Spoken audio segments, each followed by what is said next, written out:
9 at Radio Free America, and this is Uncle Sam with music and the truth until dawn. Right now, I got a few words for some of our brothers and sisters in the occupied zone. The chair is against the wall. The chair is against the wall. John has a long mustache. John has a long mustache. It's 12 o'clock, Americans, another day closer to victory. And for all of you out there on or behind the lines, this is your song.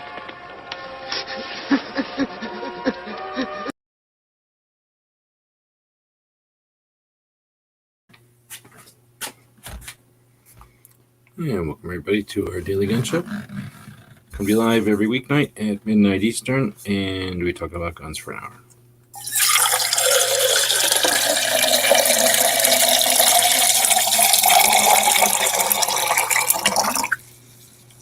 Just getting some water here.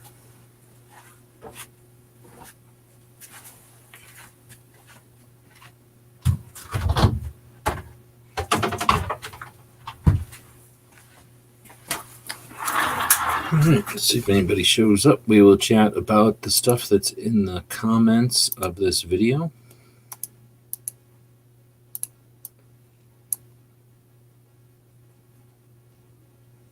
So we got a bunch of stuff because we tried to do a chat battle yesterday, so I didn't bother putting too much of the yesterday's stuff in there. So I put that stuff in there today. So what do we got? We got the Daily Bullet from today. Was there one yesterday? The one from today is Paul talking live for a little while, and then the interview with Dan and Cheryl Todd from AZ Firearms. They had done a part one last week and talked to Cheryl mostly and how they got the guests, and this time it was more like a Dan focused interview, and it was more about the gun shop and kind of aspects of running a shop, I guess. It's 34 minutes, a little longer than normal. Let's see. Then we had the Crump had his chat today with Was. I don't know if anybody watched that one. We'll see if anybody watched that one. I guess I could drop some of these things into the chat like this too as I'm opening them up. Let's see. Then we got Walt, and I don't know if Walt is still doing 2A stuff or what, but he did this one about Reddit and kind of ran down like from a bird's eye view of what was going on with Reddit right now. Let's see. Oh, you know what's missing? My heater. It's so damn cold in here. Next we got another one from Walt from the other day, guns as smut. It's an interesting angle because guns are often considered vice, right? So, they're stuck in with the alcohol and tobacco. They're considered some kind of dangerous luxury that's unnecessary and something that society has to deal with, a health issue. All of that is lots of angles to hit all that, not just to complain about it, but lots of angles to hit all that when we're talking about people who consider themselves woke. So next we get my video from the other day, doing the notes from that first 100 pages. Nobody wants to talk about that book on this page, on this show, so I don't even know if we'll ever talk about that stuff. Then we got something from FPC, from one of their lawyers. The clock is, I think that guy's a lawyer. The clock is ticking, talking about this Miller decision, and whatever. That's their video they did about that. And it was like a couple minutes long, so it's not like watching somebody who repeats themselves 100 times. Background checks at shooting ranges. That was Jared doing one. I haven't ever heard of that before, but that one sounds frustrating. And then, was this Black Cat did a video on non-dominant hand training. Of course, I didn't watch it, but it's an interesting topic. And then, is this senator the key to saving the Second Amendment? Crump did another video about Joe Manchin and some aspect of him, politics, and then how that could play into guns. So with all that, I'll throw the link out there, and just how it works. If people jump in and we chat about, this kind of stuff, the evolution of guns, great. Otherwise, I'm working on projects. Oh, we got this new patch unveiling. If a bunch of people show up, we'll unveil it. Otherwise, I'm just going to throw it in the garbage because I'm sick of guns already. Sick of 2A. So we'll see if anybody shows up. I did the official mopiness at the beginning of the show. So now we can move on to 2A issues. Got Woods jumping in. Fair to middling. How's it going in the PNW? It's surprisingly not raining as much as it is in California right now. Well, we had rain, I don't know, for like a day, maybe 2, I guess if we count the snow, but it's back to being normal here. Is California still getting rained in? Is that what you're saying? I saw reports that they might get, believe it or not, I think this is hyped. They might get between 10 and 20 inches of rain in the next 48 hours. You know what that's because of? The ocean. But to give you perspective, Washington, Tacoma gets 40 inches of rain per year. That's Washington. Yeah, but I'm saying that's all of California or just one spot in California? Or just the one little spot where the little jet stream, the fire hose is coming in. That's what they get for setting up a city right there. Mm-hmm. Hey, gentlemen. Well, don't all talk at once now. What's happening, hot stuff? Well, don't all talk at once now. Sola?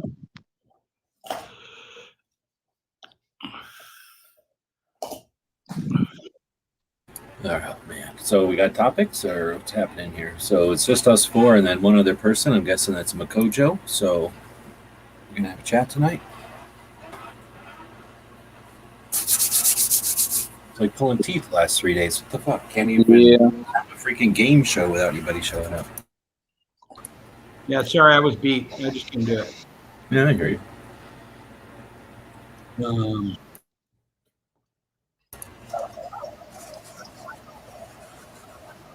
All right, well. Here's the thing. I did this for 1,200 episodes, so it has bad, shitty parts, and it has good parts. I can weather through the bad, shitty parts. Nobody wants to show up for the show, but you guys don't have to dance on command. But you jumped in here. If you got topics, let's talk about them. How about the Liberal Gun Club? I just joined it. You just joined it? Yeah, I mean, am I the super liberalist person? No, but it's interesting to watch their topic. There was one guy that I watched a YouTube thing, and it was one of the guys had a one Top Shot. Sure, Chris. Yeah, and then talking about being Asian and liberal and gay and still being a gun owner, kind of like he couldn't tell his friends that he was a gun owner. Like he had one buddy that he would talk about, and he was like really, they would go in their office and they would look at, the computer screen and talk about guns and stuff, but they would only talk to those 2 guys. And then over time, he's learned to just be like, it's normal. Like, it's just, I'm a normal person. Like, and I like to shoot guns, and it's not that big of a deal. And I really liked kind of the message of that. Right on. So that came up at SHOT Show Chicago, so 2018. And then he's been on various shows, and then, that's his obligatory, I got to talk about all this because they hang all those angles on me. Or maybe some of the competitive shows, maybe they talk to him more about just being on Top Shot, but I don't know. But because I don't watch competitive shooting stuff. So let me ask this. If back in the day, like let's say Alan Gottlieb or Richardson, who made Gun Owners of America, or I don't know, Knox, who was working for ILA, trying to get ILA to be a thing, to have NRA focus on that stuff.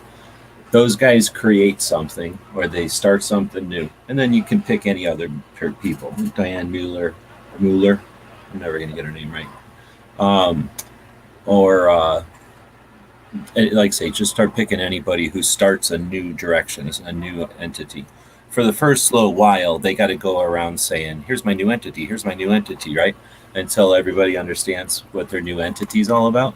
At what point then do they get to quit saying that and then go on to the next thing?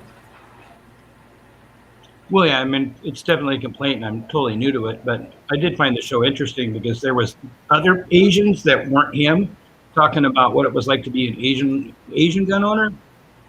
That especially the ladies that Asian ladies were taught to be demure, and this is polar opposite of that. So I thought that was kind of interesting, pulling in a group that we probably don't talk about, Asian women. I mean, We don't, but I'm sure the Liberal Gun Club does. And that's all I guess I'm getting at is I see posts still where they're like, I don't want to say any one particular because anybody could be a member. Like you're a member now of the club, right? But somebody who, let's say, is a liberal gun owner, not necessarily a card carrying or represents the club or nothing, right? Right. But somebody who's just on that side or whatever will go, and I don't even want to say that side because it's stupid. So this is say there's somebody who goes around acting like they have to call themselves a liberal, so then or have liberal gun owning philosophies or something. Like I say, I know that it's fairly new to the scene, but this is 2021, and I guess what I was getting at is when somebody back in the 1970s would go around, they'd go do some magazine articles. I'm sure they could do some press releases. I bet you they could raise some funds and send out postcards. I know for a fact that Alan Gottlieb would run magazine or articles in like National Rifleman. So like he would pay to advertise that they were out there. I'm sure that he would go on to news shows whenever he could. And because he had to get out there to get the message out that, hey, gun owning is at risk because of this cultural push, this hidden push to move the Overton window. He couldn't say it like that, but I'm trying to say it more succinctly in the looking back. So those guys back in the days pre any kind of stuff that we have today to facilitate means of communication, they would have to repeat their message over and over and over, right? And even today, however many years it is since 1971 or two, whenever he started the Citizens Committee,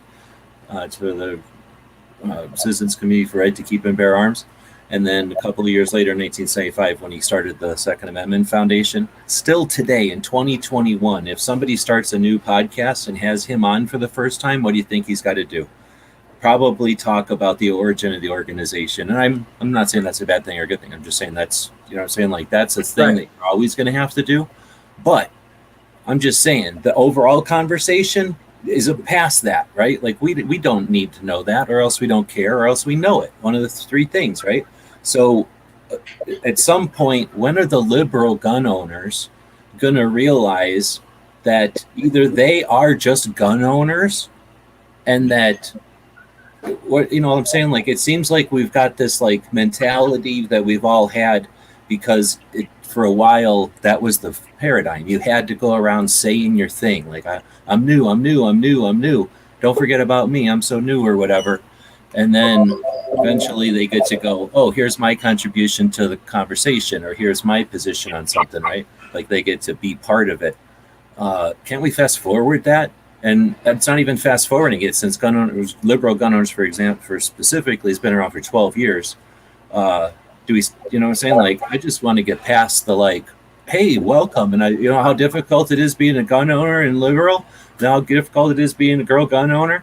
How difficult it is trying to buy 9mm. Like, yeah, how difficult it is having, going to get it wailed on, and we're all introducing ourselves still.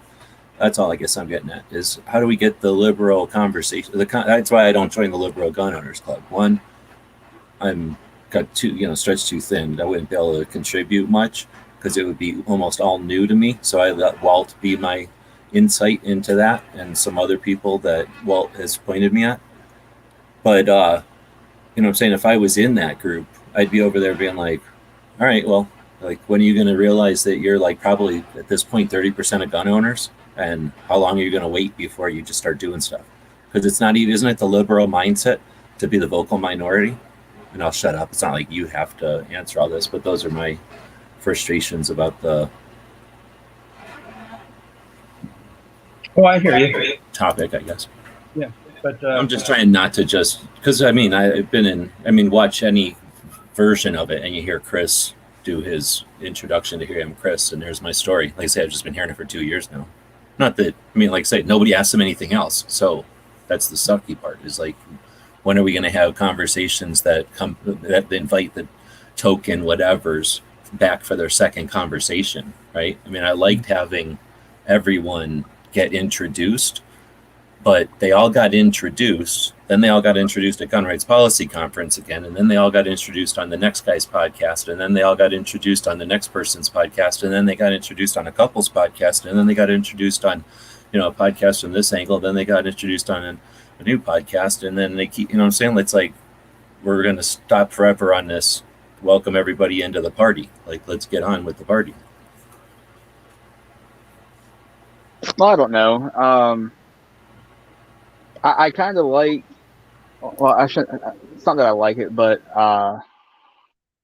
I feel it might be a little necessary to still have, like Chris, where it's like, oh, he's Asian, he's gay, all these things, where people that are looking on the out, like the people that are gun owners and they're saying, I'm a liberal gun owner. Well, no, you're a gun owner.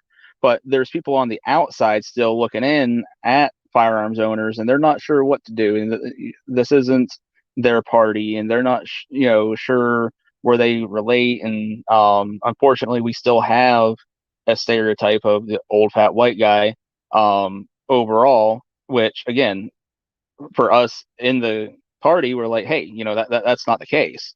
But everybody looking in, that's what they hear. So having guys like Chris that are, gay and liberal, it does bring those people in. They're like, oh wait, well, there's that guy that I can talk to. That's the guy I can relate to. But once we get them in the party, then we still have to go, hey, well, we're all at the same party and we're here to party. This isn't, we're not breaking up into cliques and shit like that. We're all here for one goal. Yeah, it's a good point. And I'm not saying to not have it, but I'd like to see additionally, the conversation keep going. Maybe it is, and I'm just totally unaware, but I don't think it is, just because I keep hearing. All I ever see on the socials from the people we're talking about is, well, nothing beyond that, but whatever. So yeah, you got a good point though. And from the outside looking in, we can't just all be a gray blob, because then it's not appealing to anybody, right? Oh, look at that gray blob over there.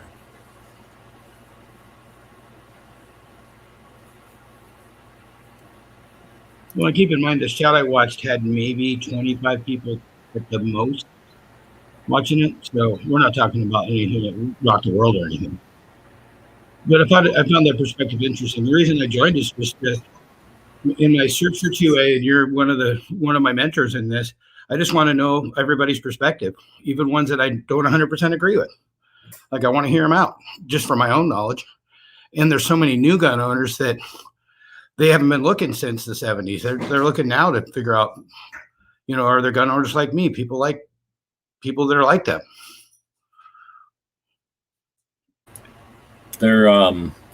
This was a Zoom though. It was on YouTube. Oh, okay. They were talking via Zoom. I don't care, as long as it's being broadcast on YouTube. So I'm missing it then? When was this on the channel? The Liberal Gun Owners channel? Yeah, maybe. Oh, I thought I was subscribed. I didn't even realize they had a channel. Well, I know they have an Instagram, but I didn't realize there was a whole channel for them. You might not like it. I think it might have been on Facebook. Oh, it was on Facebook. Well, then now that's fine. Well, then yeah, that's what's going to happen, is they're going to end up, just finding people on Facebook only, I guess. Nothing I can do about that. That's just people's preference or what.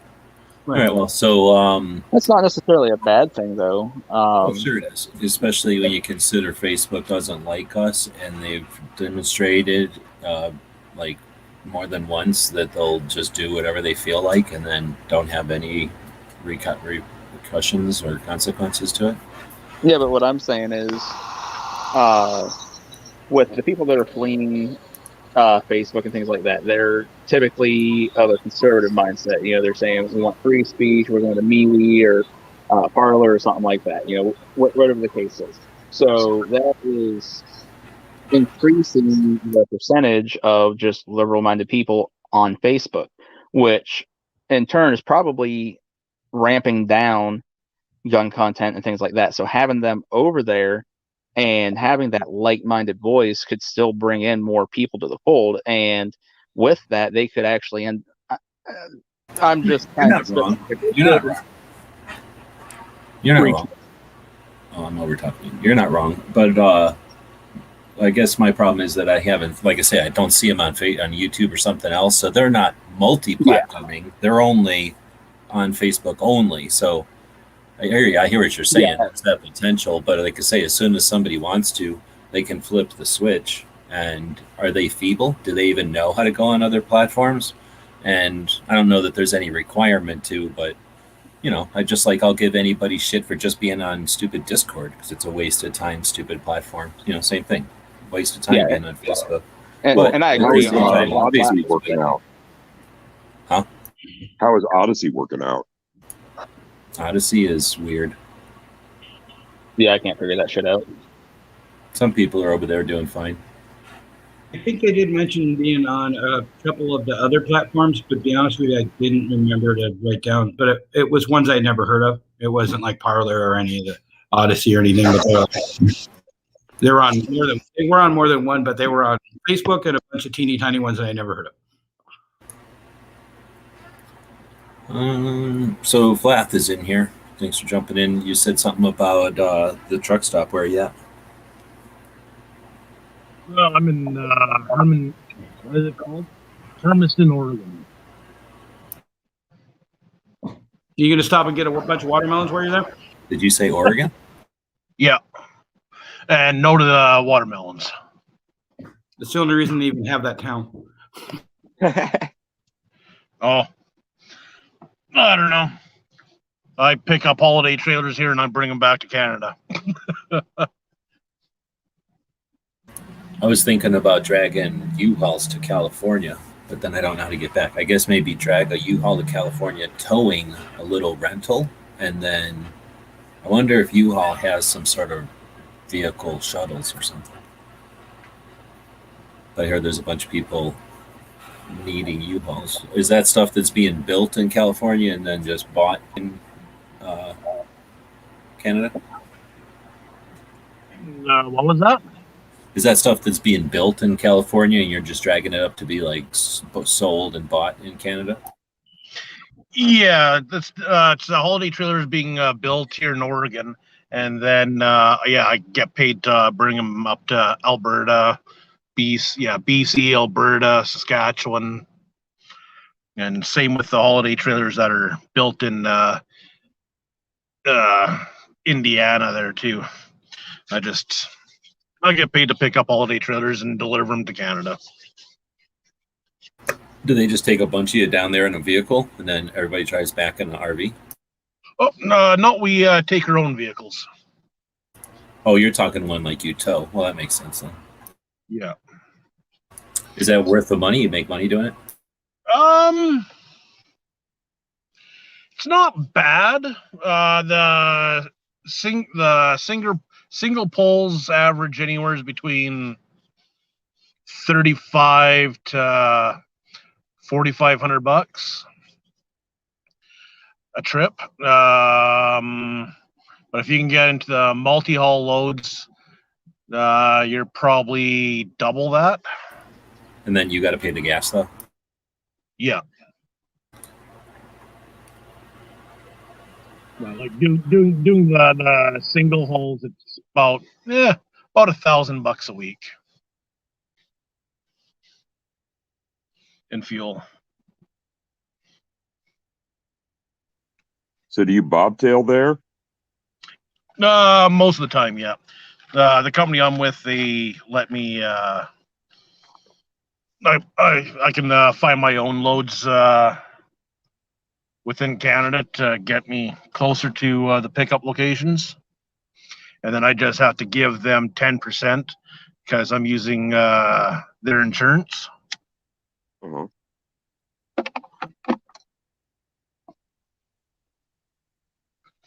It's not too bad of a gig. So do you get to maybe roll out Trans-Canada out west and then cut south?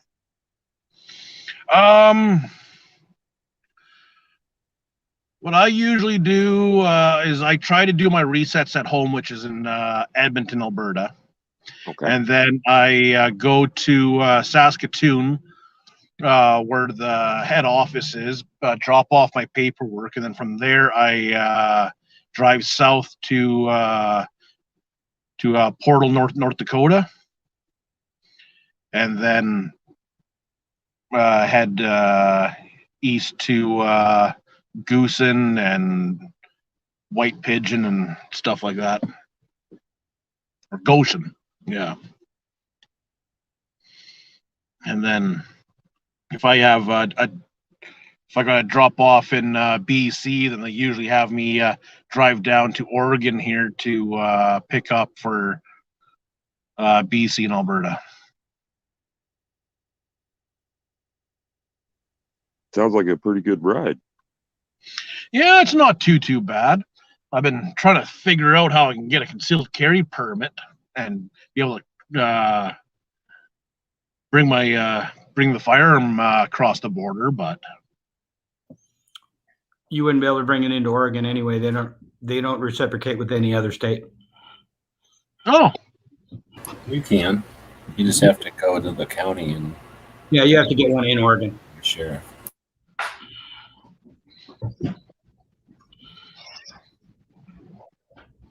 well, it's not like I travel that far into Oregon. It's just a couple miles south of Washington. True that. You can almost throw a rocket to Washington. Which way did you come down? Did you come down through Pasco and all that? Yeah. That freeway might be my least favorite freeway on earth. The one from Because I came from Osoyoos. yeah, you can keep the police. All right. So we got 11 people out there. Asked for any other 2A topics. Has anybody got any topics tonight? We talked a little bit about what you started off with the liberal gun club, and then you let me rant about it. But I don't know if you had another point about it. Otherwise, any other topics or more on the liberal gun club? How do we get a bunch of liberals to show up here and actually talk about stuff? Or they just always introduce themselves and complain that there's not enough liberals in conversations? I don't know. I think we need to go to them. If they're doing stuff on Facebook, we need to go find their Facebook pages. Say, hey, we got this live chat going every night at midnight. Drop the link and try and bring them in here. Yeah, I'm not going to do that personally, but I guess I'm going to do that. Or tell me if there's is that happening? I don't, I'm not looking for some sort of, my goal isn't to make some kind of new liberal chat or nothing. But that's a point. I guess that could be done. You could put some kind of invite out there. Like I say, if there's some kind of conversation that's happening, could just watch that. But I guess the only way to watch it would be when something happens live on Facebook. Is it still there? Like you can go watch it after the fact. It has to be if the I'm pretty sure foundation claims that hundreds of thousands of people watch their thing, right? All right, so I don't know who those 10 people are. They're either people that can't get to the phone to say that they're watching, or they're not really watching. So we're just going to go ahead and premiere the new, the patch. So we got enough patch addicts in here. If you figure out the first one to figure out what it is can have one, maybe. Is it showing up on my screen? Is it working? Yeah, we're good. So there's 10 people out there, it says, but obviously they're not chatting. So Dead Horse might be one of them. You guys have site privilege. What's that? Yeah, we're using our site privilege so we can see it. Oh yeah, this definitely is screwing with you. You still can't see this at all? You can't zoom in? A little bit. I'm trying to zoom in right now. Yeah, well, I won't move it, to be honest with you. It's an AK. This part here will stay the same for the most part. I might move the camera in the middle, but I won't move the thing around on the screen. That's an AK mag up, and my guess is the right hand is going to be joining it pretty soon, and it's going to be raised above a Wolverine's head. Oh, is it being made currently? Yeah. Okay. Well, that solves a little bit of my confusion. I thought like you had a little strobe light or something going. Nope, it's just being sewn out. So at some point, it'll be obvious what it is. So far, nobody said anything. All right. Oh, I see the AK now.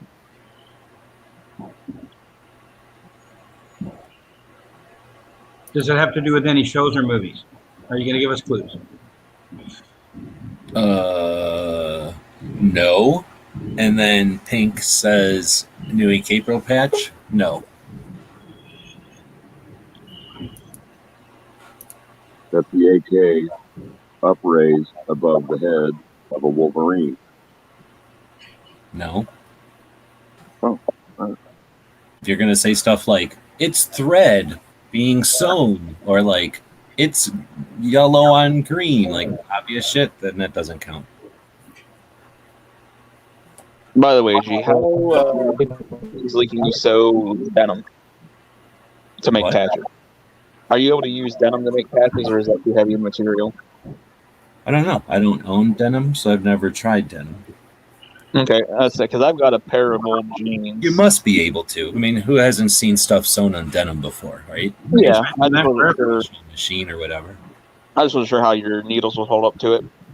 There's only one needle. There's every machine you have ever seen has the same needle, basically, except for maybe the biggest machines out there have a bigger needle, but for the most part, every single thing has the same needle. Little trick of the trade, FYI. Well, in that case, I've got a pair of old jeans, which actually are in really good condition still, except some bleach or something got spilled around like the waistband, so the waistband got... I don't want your pants. I know a guy who's into pants, but I don't want your pants.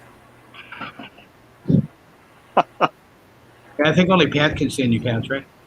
No, I don't want anybody sending. Here's the thing. I do mail call Monday. I don't ever want a pair of pants. Barbecue, you know what you have to do now, right? Send the pants.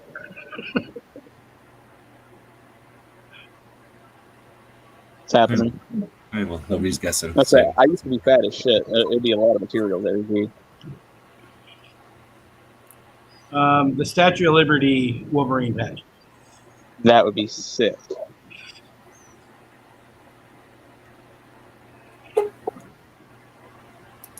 Who's that horse jumping in?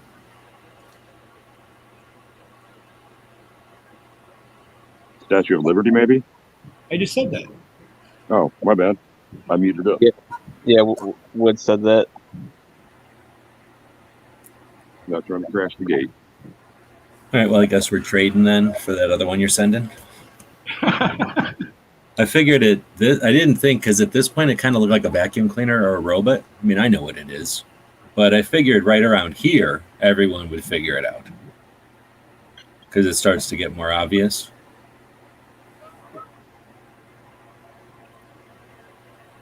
All right, look at me. I'm a winner. So where did you figure it out? The hand and the sleeve, and thought about the torch and the kind of the color. Right on. So is that color work? At first I did one in black, and I'm like, anyway, as soon as I sewed the black AK and as soon as she's grabbing it, I'm like, nope, that didn't work. But, well, what else is that color? A teal kind of color, whatever you want to call it. I mean, no, it's really copper that's, you know. Right. No, that's a good point too. I was thinking maybe people would think it was green.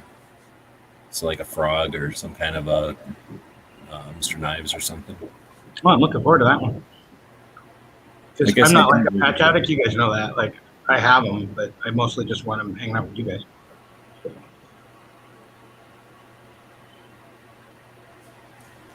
So anyway, yeah, I put the new design up and ran off a couple of these. So the idea was to have this be a question in the quiz that nobody showed up to ever, and we couldn't get any participants, so we all just sat around being sad. You ever seen that one meme of that dude being sad? That's what we were all like. 9 of us were sitting around being sad like that, waiting for a 10th person to show up. Nobody showed up. So one of the questions was going to be that, like when you could figure out whatever this thing was going to be. So, yeah, we need to. You guys had a battle today, during the day, right? What? I was sitting in a meeting and you guys were doing a chat battle. Yeah, I tried to do it again and nobody showed up again. So everybody's like, oh, it's too late in the day. And then everybody was like, oh, it's too early in the day. So they want me to quark. They're basically saying the only time they'll do a chat battle is on a quark battle. Some kind of quark challenge accepted then, right? Nah. The problem is the daytime people couldn't handle a two-way chat bat. They could handle some kind of movie trivia bullshit, like frivolous chat battle, but I just don't have that in me. Oh, okay. I see what you're saying. It wouldn't be a quality enough. Yeah, I wanted to be a hardcore and two-way chat battle. I mean, I'm sure somebody's going to rip it off and make it into like a name that caliber, or how long's the barrel on some gun in a movie or something. But like I say, we used to do that. I've done that. I just don't feel like doing that anymore. So anyway, this though is the new patch, and I'll let this run. It's only a couple more minutes, so you get to see how long a patch takes to sew out. Sewing it is, half the battle, and then you gotta finish it and then turn it into a patch and sew the Velcro on it and stuff. So I don't really do it in this video too much, but you can see that basically it's a one-trick pony. This thing looks like anybody's sewing machine. It just has a fancy brain in it. It's got a robot crammed into it. So it looks like a regular sewing machine with like an extra part on it, but it's nothing fancy at all. So what that means is it's got one color at a time. So here I am fixing the color, but eventually it'll finish sewing out this color, and that's when I got to change out the color again, put a different color in, and then let it start up again. The difference would be the larger, or the next step up from this. Is there a 4-color? There might be a 4-color, but that's like a dumb way to go. That's like a really fancy consumer machine, and they're not. This part where the patches are is tiny. Like this thing is considered tiny. It's the largest one you can buy for like grandma's, but it's tiny. Commercial machines are going to be 4 times larger. The part where the patch goes, right, where it's sewing the patch out, just much, much larger. And then, more significant machines, I guess, or parts and whatnot. So anyway, the biggest other difference is that the industrial machines go from like 1 color at a time to, I think the smallest one is 8 or 10, but I think 10 or 12 is most common. So that means you can have 12 different colors in there, or have something common like black or white or something in there twice and not have to worry about it running out. Because the thing is, when I do these, I can do 4 patches if I'm lucky in the whatever that plastic thing is called where it holds the material. And a real one can hold I've done the math before trying to do projects, collaborative stuff in the past. Those kind of things can hold maybe 12, depending on the size of the patch, more or less. So in other words, it's going to print or sew 12 patches. Basically you're going to walk away from it. It's going to sew 12 patches in different colors. So that's why it's sometimes useful to have like 2 blacks in there or something that you might use up. But otherwise, what's cool is you can program your machines differently. So right now, because I have to switch the colors out and it's super time and laborious or whatever, I'll try to simplify my designs and stuff. I don't do anything that requires like yellow on top of blue on top of yellow on top of blue. It's easier to just move everything and make 1 yellow and 1 blue, right? It's going to change my ability to design, because in real life it would be ridiculous to change back and forth yellow and blue for little tiny design elements. But on a big machine, it's got a separate needle and thread and everything for each color. So you say, I want a little bit of yellow and then I want a little bit of blue to overlap it. That machine doesn't care at all. It just goes fine. And that's what really lets you get some creative designs and stuff. So that's what I'm trying to do, is sell these things, and I have to figure out a good price. So I've made enough of them, or a bunch of them, not a ton, but I've made enough of them to put on the store. So I'm going to put them on the store for some extravagant amount of money so that I can try to get over to California and help somebody who's getting one of these new machines, a better machine, put it together and start running it so that I can help them and learn how that machine is, if it's worth getting a machine, or if there's some way I can help them with that machine. So anyway, that's what I'm working on with these. I got a couple of new designs coming. So that's a little explanation of why there's this one. And then, like I said, a little behind the scenes on why this thing's like 2 colors. I think I did pretty decent getting the design in there for just having 4 colors, I guess. The AK, the Liberty, and the that book or whatever the hell she's holding. What is she holding? A tablet? It says like That works, yeah. it's not the Declaration of Independence or nothing though. It's just like some fucking saying. That patch is badass though, man. And That's then really choice. So getting her eyes in there and getting a little bit of detail.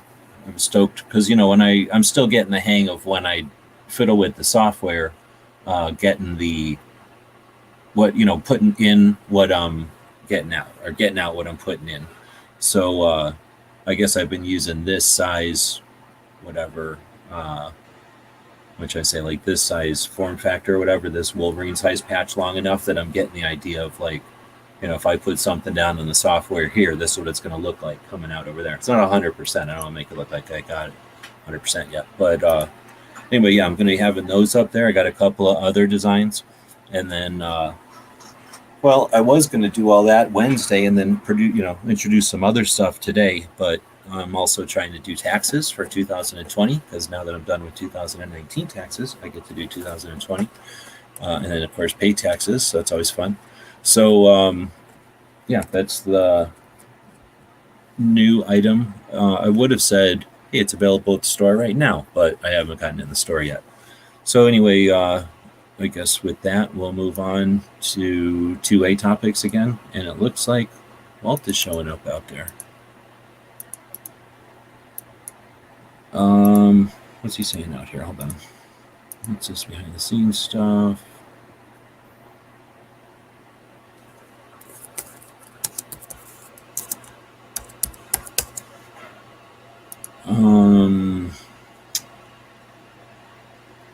Hola, Walt. ¿Cómo está? Where are we at? We need Kong, Godzilla, and Mecha Godzilla AK patch. I thought about Mecha Godzilla, but the problem is there's a lot of detail on that. So like I say, that'd be the kind of thing that I'm sure can be done. And I get frustrated sometimes when I look at somebody who does like real patchery. Some of you patch addicts might already be into the patch clubs and stuff. And there's some people that obviously have access to, I don't know if they work at a place or whatever, but they have access. And when you have access to a big machine, you know what a big machine can do. You can really stretch it, right? So they make some really, really, really good stuff. And I've tried and tried. My machine just can't do it. But a Mecha Godzilla would be a challenge for sure. King Kong, I don't know how to do... let me see. I don't know how to do King Kong without just looking like a big monkey.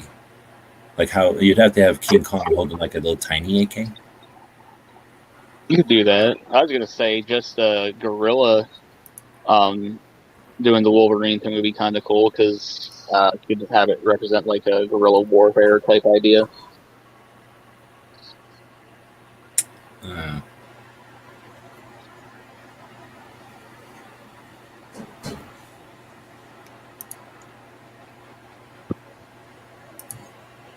Let's see.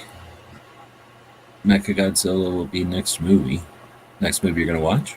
Is that in here? That's in here. No, that'll be the next Hollywood Godzilla movie. It'll be Mega Godzilla. Are you saying for real, or it should be?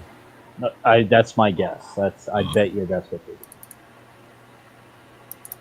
Dude, when they make that giant one, so there's the giant robot movie where I forget the name of it. Is it Pacific Rim, where there's 2 people have to drive every robot, and the robots fight giant aliens that come out of the center of the earth, out of a hole? Anyway, that one is so good. Like, it could have been so good. And then they ruined it by having the stupidest plot in the world. The whole stupid 2 people to drive a robot crap. And then, but anyway, having a Mecha Godzilla instead of all that would be good. We already know that Mecha Godzilla is coming, though. Did you watch? You don't watch Matt's thing on Monday? The King Kong, something about Vietnam King Kong. Did you see that one? Yeah, I saw that movie. Okay, so Vietnam King Kong, and then there's the Godzilla with the guy from Breaking Bad. Those 2 go together, right? And then the third one, they're doing the trailer for already, and you can see Mechagodzilla's head in it. And they say you can see like a graph on the wall of like, like the battle, like the control panel for Mechagodzilla on the wall behind him.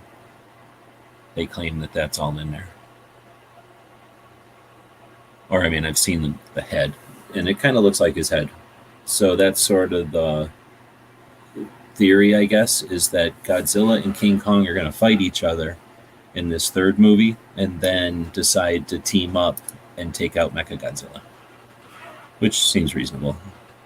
All I can say is in this new movie, if they give King Kong special powers where lightning supercharges him, I'm going to be really pissed.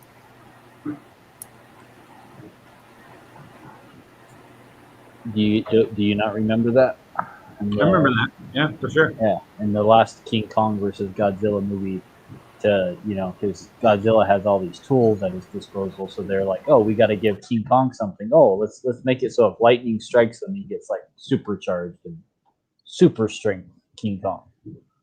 All right, like, that was like the biggest disappointment in that movie.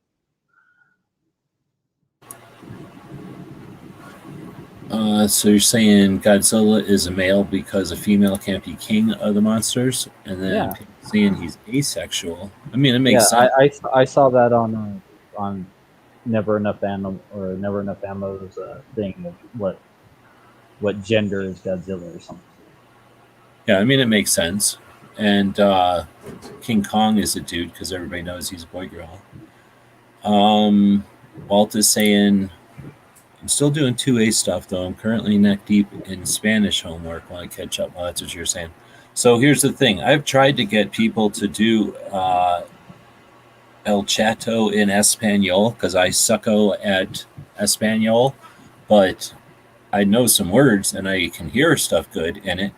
Not good, but I can hear stuff adequately, and I would be better if we had a chat in it. So anybody who's interested in having 2A chat en Espanol, I'm down. I'll host that one, or reach out because I know people who are like, oh yeah, that'd be a good idea, and then never do it.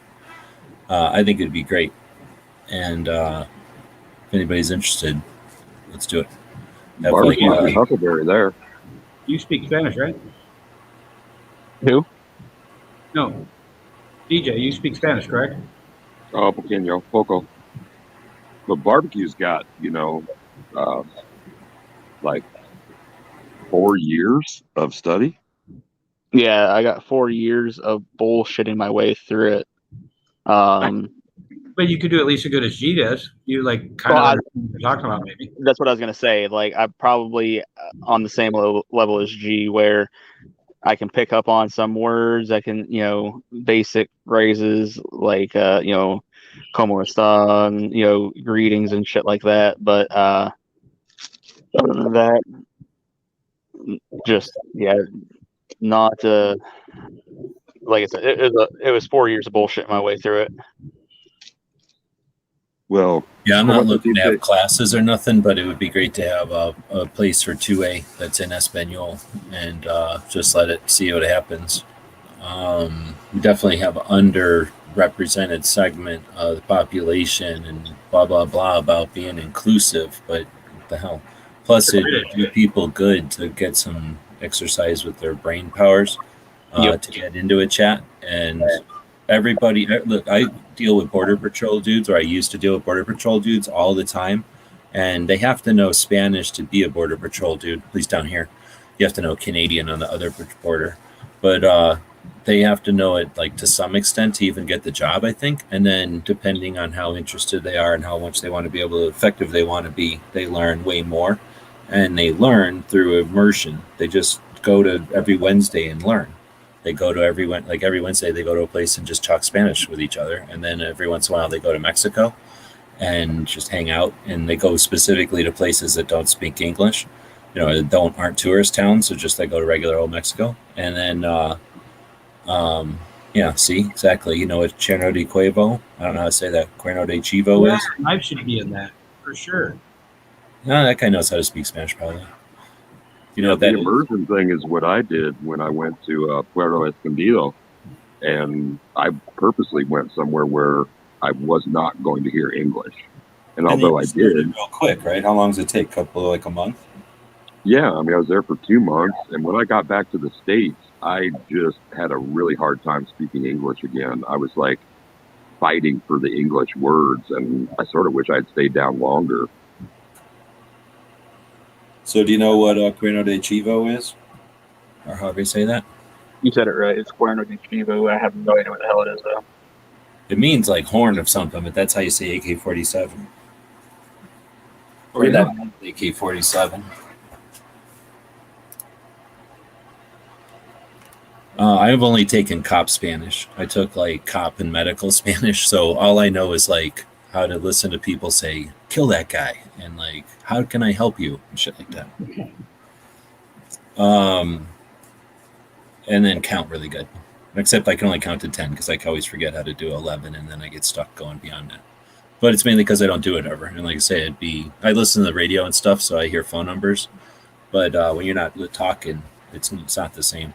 So again, I think it'd be a good exercise, and I'm not going to go to some I tried doing the Duolingo, where it's just like basically an app or something. There's a couple of different apps where it says goat horn. Okay. But I think it has something to do with, is it because of the mag? I figured it was because of some ancient, like blowing a horn or something. It makes more sense that it looks like the mag. But anyway, if you're going to learn it, right, I tried using some apps, and then it's boring. It's like, how do you get to the library kind of crap, right? When might as well learn or talk in a language that you're learning about something interesting and be productive, right? So if we can have a conversation in Espanol and I don't even know how to say un. So anyway, I just need to be around it more, and then everyone would get comfortable. And if it was medium sloppy or whatever, then hopefully people that are intermediate, what's the word? Like, just getting into it would join in. But anyway, it's an opportunity for somebody to put something out there. Where do we get onto the Spanish speaking thing? Future chat. I think Rollo would be great for that, wouldn't he? Come on over and give us the Puerto Rican version of things. I just don't want to assume anybody's got time to do stuff. I've run into several Spanish-speaking, like 2A gun channels on YouTube, and I'm always very disappointed because I know very little Spanish. What blows me away is I'll go into a shop and I'm just hanging out, bullshitting or something, and then like somebody will come in and just speak Spanish, or they speak Spanish to each other all the time. So just because there's so many people in Arizona that just flip over into Spanish, and I'm the exception, being clunky. It's because I'm suck at it, and I don't have anywhere to practice, and I can't, like I say, I don't really try. But the people that know it, I mean, holy crap, they just don't even flinch. Boom, right into Spanish, and then boom, right back out, and not like whatever weird accent Spanish, just plain old Arizona Spanish, probably. Because I'm guessing Arizona Spanish too. It sounds different than other places Spanish, right? Knives would know.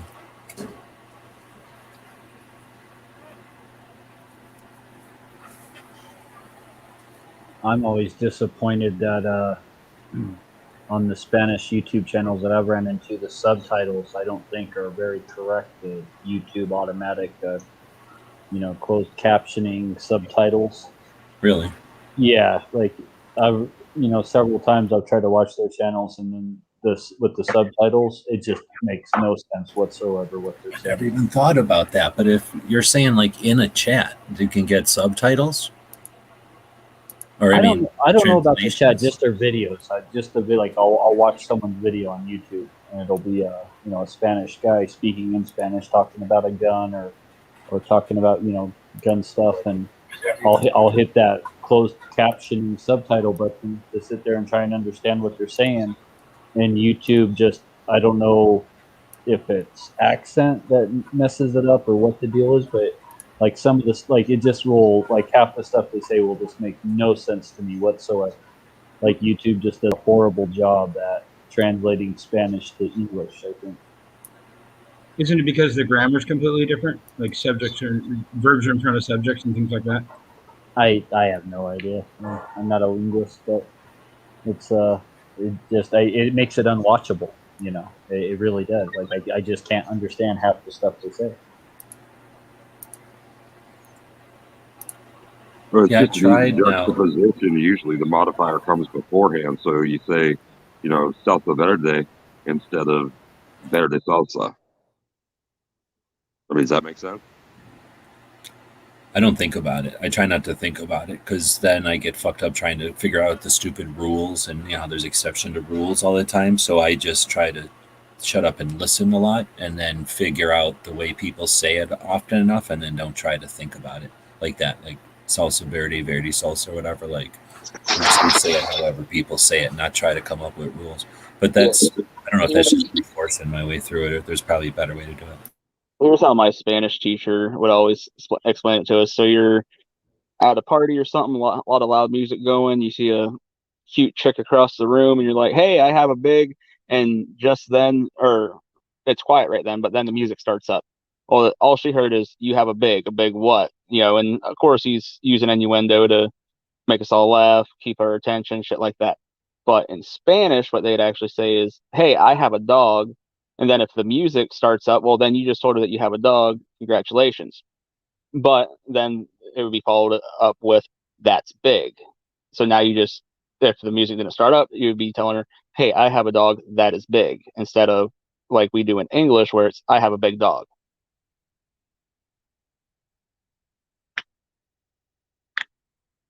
And that's, like I said, that's just how it was always explained to us. And obviously it stuck with me. But I was just Well, and I don't think YouTube also gets their slang just like that AK-47 that AK-47 word. I guarantee you, if you said that on YouTube and then tried to translate that, you wouldn't know the guy was talking about an AK-47. You would think he was talking about the devil's horn or whatever, right? Like a goat horn. Literally, they would probably translate as like just goat horn in the middle of a sentence. Oh, is that what it is? I always thought it was like devil's horn or something like that. Well, I think that's what somebody just said. That's what Knives just said. Oh, okay. But yeah, like it's so it won't get any of the slang and just I don't know, and it just makes it unwatchable, and I would like to watch that stuff and listen to it, and I really would, but when the translation's so bad, and I think there's a way you can go on YouTube and put in your own captions, right? You can sit there and type in your own thing, but no one ever does that. Like no one does that. Yeah, because it takes too long. So most, like I always just would copy the description into there when I was worried about it and I was trying to do that stuff.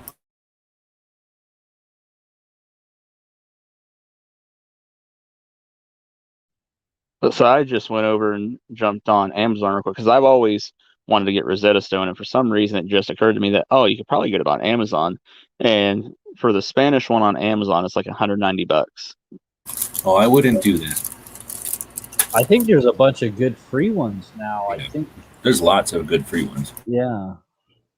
Is it Grammarly, or I can't remember which one I see advertised on TV all the time, but I think it's free. Yeah, Rosetta Stone is outrageously expensive. But that one's kind of the original because I remember that one being around 20 years ago. Yep. Yeah, but I heard they're incredibly effective. You can do page translations. And you can also shunt them over to Babelfish and do them in a ton of languages. The page translations on like Google Chrome, they kind of work because I go to like a lot of Russian and stuff like that websites, and I have to do the page translation.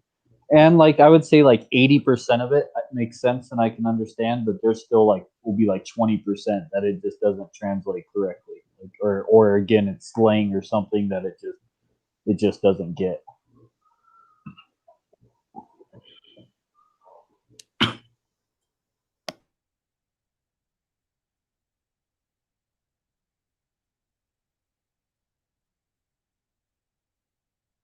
Well, I'm eating peanuts, so you guys were saying stuff, and I ate a bunch of peanuts. All right, so he says buy VHL stuff. Walt is saying that. Is that a language thing? Van I have Halen no library. idea. But I just saw another one on Amazon. It says learn unlimited languages. It offers 24 languages from Rosetta Stone for $200. So that'd probably be the better deal, because then after you learn Spanish or something, and you're like, oh, I want to learn German, you can just apparently go on to that one next for the same price, basically. I know people use it in the Border Patrol. There's different strategies or whatever. It's one of the strategies. I don't know enough about it to know what they are, but it's like the one strategy, and people that dug that strategy that worked for them, they had great success with it. I bet you there's probably a few good YouTube channels out there that are literally just how to speak Spanish or how to speak this language or how to speak that language, right? And a YouTube video would give you like the advantage of doing all the stuff, like visually, all the, benefit of visual and audio at the same time. I bet you there's entire channels probably just dedicated to certain languages on how to speak and stuff, and they might not be as complete as some of the others, but I mean it would be free and a good way to probably start.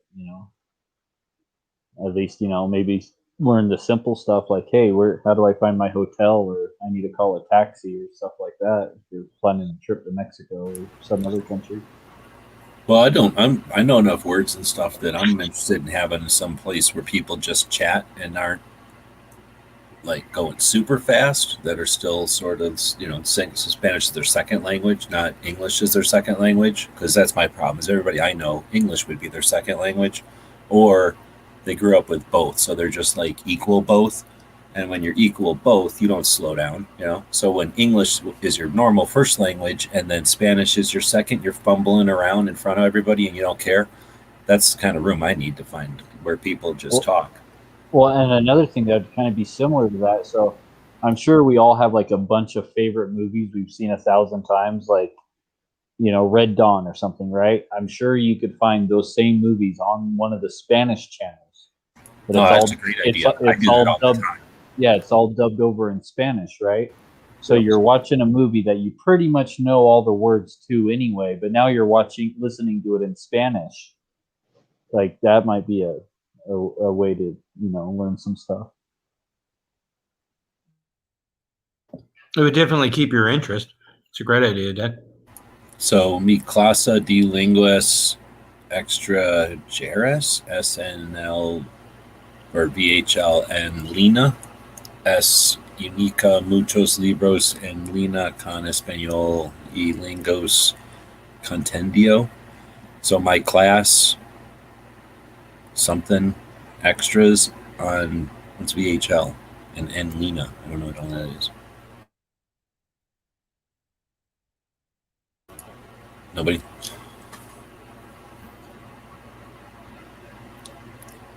I'm not even that good at English. Something about having something extra and then much extra words, maybe. I don't know what contiendo is. I can teach everybody how to remember how to say swimming pool in Spanish, and that is la piscina. And you remember it because what do you do in a swimming pool? You PC in a swimming pool.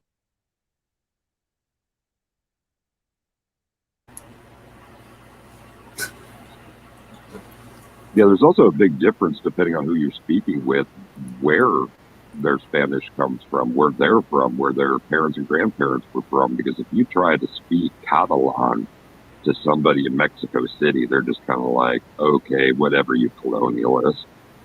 Exactly. That's like talking English weirdness to somebody in Louisiana. They're both like extremes, but not next to each other. Or I'm assuming, two things that are both English, but on weird extremes from each other.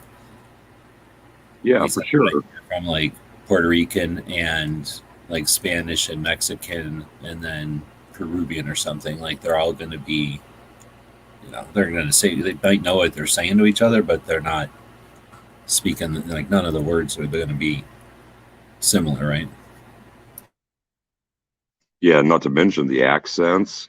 And we were talking about like the slang and stuff like that. Well, slang's different all over the damn place, from one barrio to the next. So yeah, picking up stuff sometimes is made that much more difficult for people who are, Spanish is a second language than native speakers or native listeners. That's another key skill. It's not so much trying to make all the words sound correctly, it's listening to them frequently enough that becomes part of your scripting, and all the prefixes and suffixes. Another key to getting it down is if you've had any experience in another Romance language, like if you know French or Italian, Spanish, bam, you are so there and on your way. So yeah, nobody does. So well, but if you know cooking, if you know Latin, then you're French, good to go. yeah, well, certainly all the Latin roots would be awesome to know. But like, I guess like if you know menu French or Italian, then you get some of that there. And I guess that's how I started it when I was like around 10 years old. So Pants is saying take Spanish class at your local community college, cheaper than Rosetta Stone, and there's probably chicks. Yeah, it's definitely chicks. That's where I've taken all my Spanish at, except for the apps. I took Spanish at what do you call it? At community college. It's a great idea. You can learn a whole bunch of stuff at community college. Spanish and other things. Well, the problem is you can't do it now because of stupid bullshit. But normally, yeah, and that's what I did is because it didn't cost me nothing, and I've already taken classes there, so it's just a matter of like signing up and going there. I think it cost me $35 or something. Yeah, they'll have all those extension type classes. I just took regular old class, like with a bunch of regular college age kids. Like say it was cop Spanish, and then when I was going EMT, I took EMT Spanish. But it's just a bunch of kids going to school. And there's a couple of older people, like people that were getting some new job and they maybe got paid more or needed to learn for their job. What's up, Knives? Happening. I took Spanish. If you guys want to learn some easy words, go around your store. Sometimes they have stuff like food products in Spanish. You read like it says frijoles. Well, you're looking for beans. It says beans, and then on the bottom it says frijoles.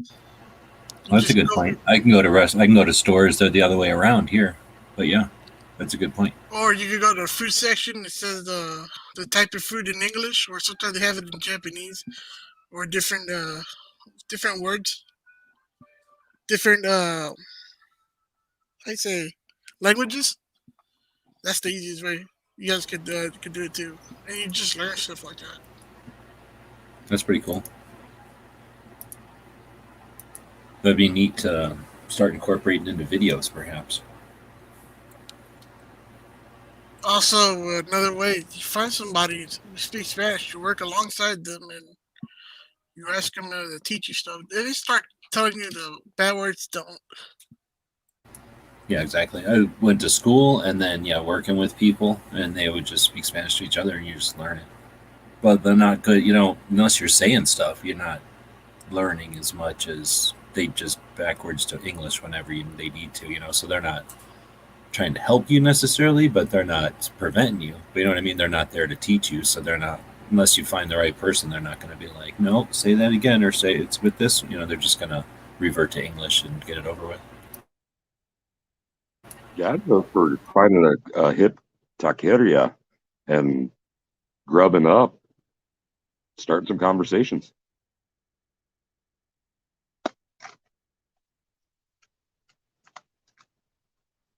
It was Taco Thursday.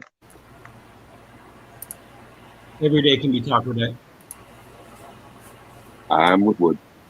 Right. Just So gonna say, the fancy term you guys are talking about is called zone of taxonal development, where you're just around people that know how to do it. So I'm just gonna say, Well, I know how to push back some serious tacos, so I have And also- 3 Wolverine patches. And also, what Dead Horse was saying about the Spanish speaking on the YouTube, on the subtitles, that's true. Even in regular news, you hear it in Spanish, and when they do translations over, they switch the words so the person can look bad. But you hear it in English, you know what they're saying. Huh. Politicizing translations. That's shitty. That's what they've been doing. So yeah, there you go. That's weak. Is there anybody that does any reviews of the different systems? Like, people review guns or blenders or whatever that review the different methods? What do you mean methods? What? The different types of language? Well, no, like Rosetta Stone or the free apps or like. Oh, sorry, that's what I meant. Yeah, like the different language learning tools. Right. I wonder if somebody's reviewed them. I'm sure somebody. I don't know if the people we know have, but I'm sure somebody does. I mean, I've found channels when I was looking for a dash cam. There was channels, like complete channels devoted to dash cams only that have been around a long time. So there must be for his language.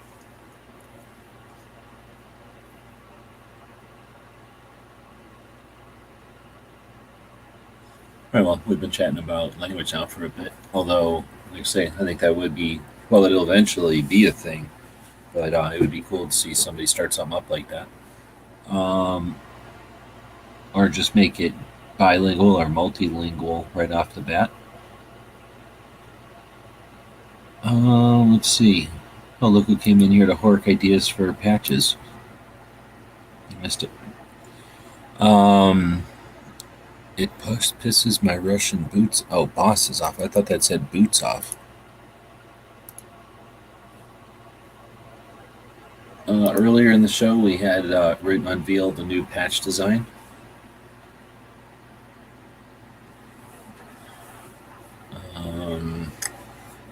Yeah, everybody's just sitting around being super quiet. We have 16 people out there, and there's 6 people in here.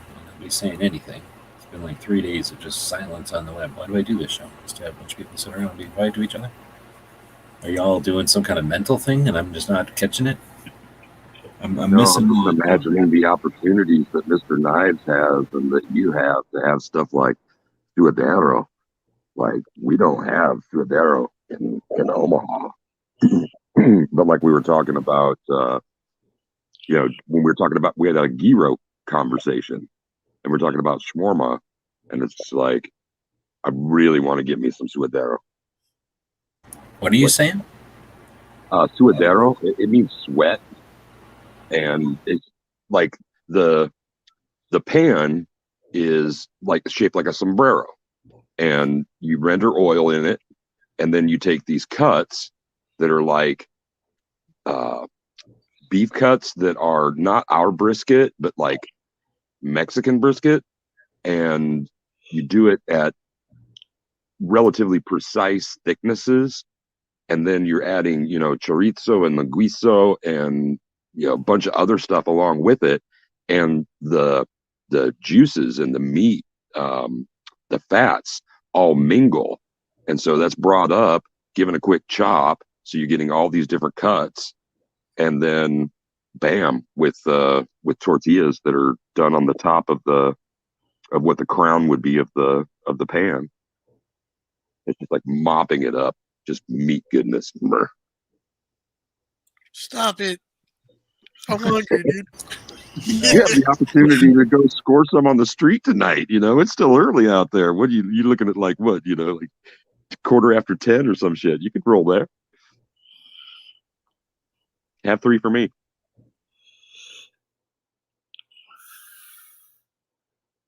I have a question for you guys, since you guys were talking about Spanish. Okay. Since you guys are Pro 2A, you guys, when you go look up bad guns, you ever try to look them at how you say them in Spanish? What do you mean, the calibers or like the? Yeah, the calibers or like each handgun. How would you say it in Spanish? I only They don't learned. have different names in Spanish that I've seen. Like a Glock is still a Glock, right? Like Well, that kind like of name. it's like G17 or something like that. Yeah, there's a whole bunch of them, but they were from my cop class, and they were like, I guess what you call regional or whatever. So because we got kids coming in from LA, and then you got kids coming in from Texas, right, in Arizona, going back and forth, and then anyway, so yeah, we got like a list of them. So I don't know. and I can't remember many of them anymore. I remember that one when you said it because there's a movie named Cuervo de Chivo or whatever. Yeah, when I watch some of those YouTube Spanish gun channels, they'll be talking perfect Spanish, and then you'll hear Glock G17, Colt. Like you'll hear the actual English names of the guns. Well, think about like everything else is in Spanish. But like Gat or Iron or Smoke Wagon, like we don't necessarily say that stuff very often, but it's like old-fashioned slang, or it's like words that used to mean that. So I don't know what they all are, but the thing is, if kids are using them today, or if people are using them today.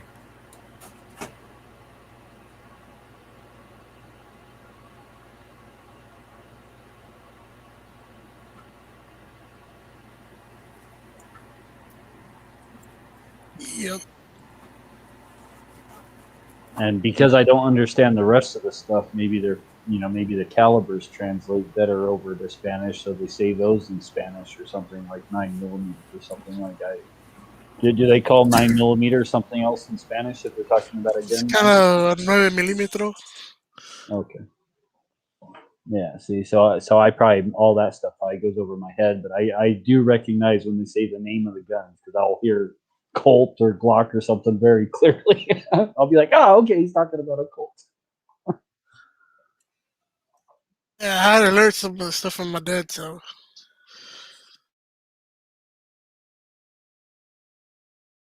30 sticks, 30-06. You just got to learn the names, the numbers, and you just translate a millimeter and millimetro.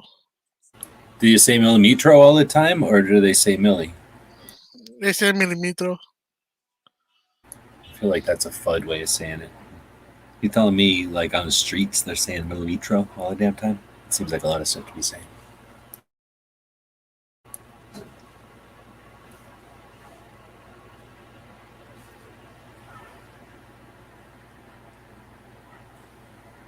It's like 7.62. You never hear like 7.62 by 51. They never say 308. They say 7.62. Oh, really? Yeah. What about 39 then? 39. 7.62 por 39. 7.60 by 39.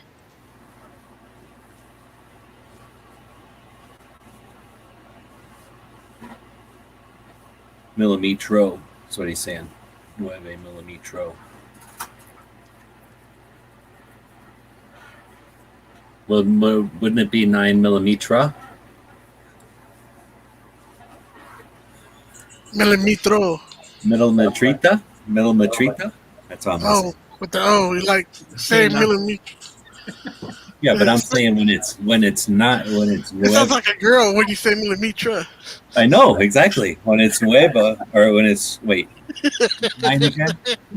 E's and O's. Yeah, the O is masculine, the A is feminine. It's hard to remember which ones it goes with though. La and Los and Jesus. No, it isn't. It's girls and guys. That's it. Yeah. Well, but no, figuring out that each word, millimeter word has a sex. Yeah. So you have to know. You got to remember which word. That's not hard. I mean, I guess it might be hard if you looked at it from afar, but just once you start talking and listening to people, it's weird to say like the thing back. It just sounds weird to say it wrong. I don't know. So you say 9mm is a girl? Yeah. No, I'm saying. Let me say it. I'm saying nueve millimetrio. No, millimetrieto. That's what I'm saying. I want it to be a little girl. Nueve millimetrieto. God, you know, dude. Nueve millimetrieto, right? Millimetrieta. Oh, millimetrieta. Yeah, not nueve millimetrieta. So that's saying millimeter, but then saying millimeter is a girl, and then saying little millimeter. I think at least that's my corniest way of saying it. So by extension, write that one down. By extension, what? Is 45 ACP. How would you say that in the male version? Is there slang for 1911 or for 40? So it'd be what? 45. 45 ACP. No, corte cinco, right? Because it's not 4 or 5. You're saying 45, right? Yeah, 45, 45. Cuarenta. Cinco. Yeah. Al CP. Oh, you're just ACP. saying ACP is like is a Okay. thing, like a word. That's the 3 letters. ACP. Oh, yeah, okay. ACP. I thought you were Like- saying ACP. But people just say 45 and you don't hear the ACP. I've been up north too long. How long does it take for you to get? Well, you talk to your parents all the damn time and shit. So when you talk to us or whatever, you're slowing down. Well, I was gonna say, is there other 1911 stuff? There's not like, I don't know, heater or gat or any of those old words. Cuete. What's that? Cuete. Firework. Oh, is that like an old grandpa way of saying it? Yeah, cuete is a firework, but cuete in Spanish sounds like hardcore slang.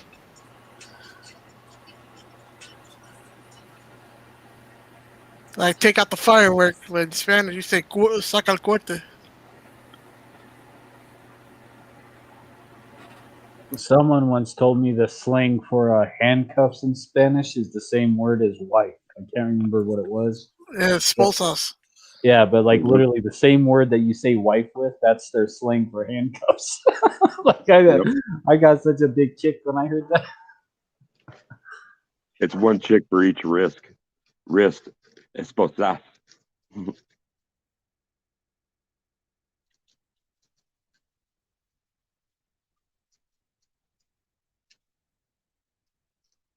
Yeah, Dead Horse, do you have Netflix? Yep. Because oftentimes the translations and subtitles on those are a lot better. And there's some really good Italian films out there. There's a series, I think it was called Heist, and that was freaking excellent. And I've gotten to know a bunch of the voice actors just by the sound of their voices. And it's kind of like the pool must be kind of small to do Spanish language and Italian language translations. But yeah, I take that back. It wasn't Italian, it was Spanish. There was a bunch of spaghetti westerns made back in the 60s that were for like Mexican, Mexico, right? Like that were never released in America. They were never subtitled to English or anything, right? Or dubbed over to English. So like if you want to watch some of those old spaghetti westerns, the only way to watch them is either in Italian or Spanish, right? And so some of those I've actually sat and watched, and and some of those have been like really, really good too. And it kind of makes me sad that so many of those films were never dubbed over to English. Yeah.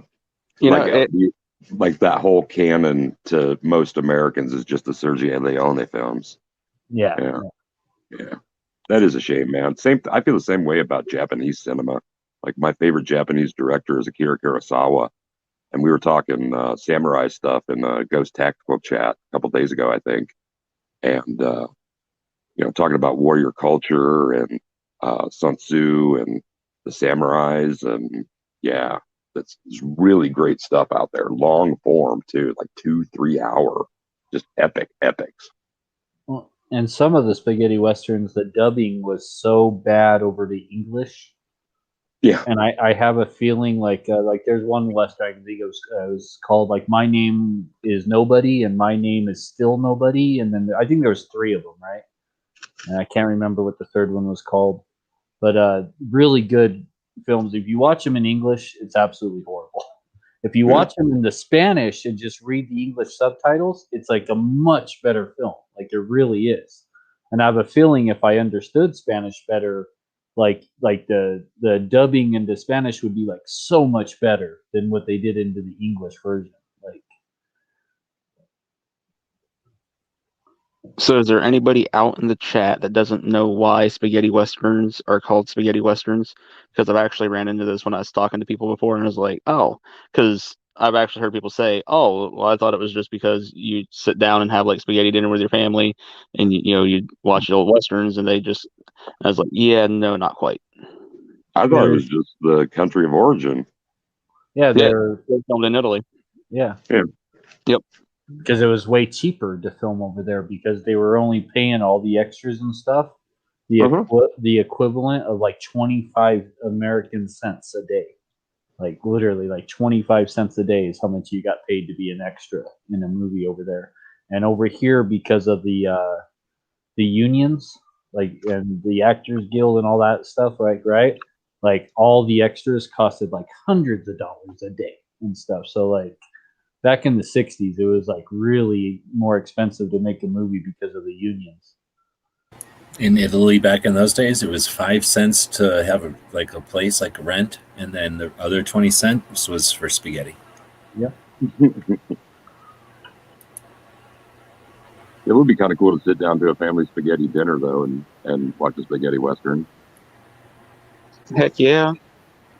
Hell, I do that now with my kids. We don't even have to have spaghetti. I just, all right, we're watching this. They love it.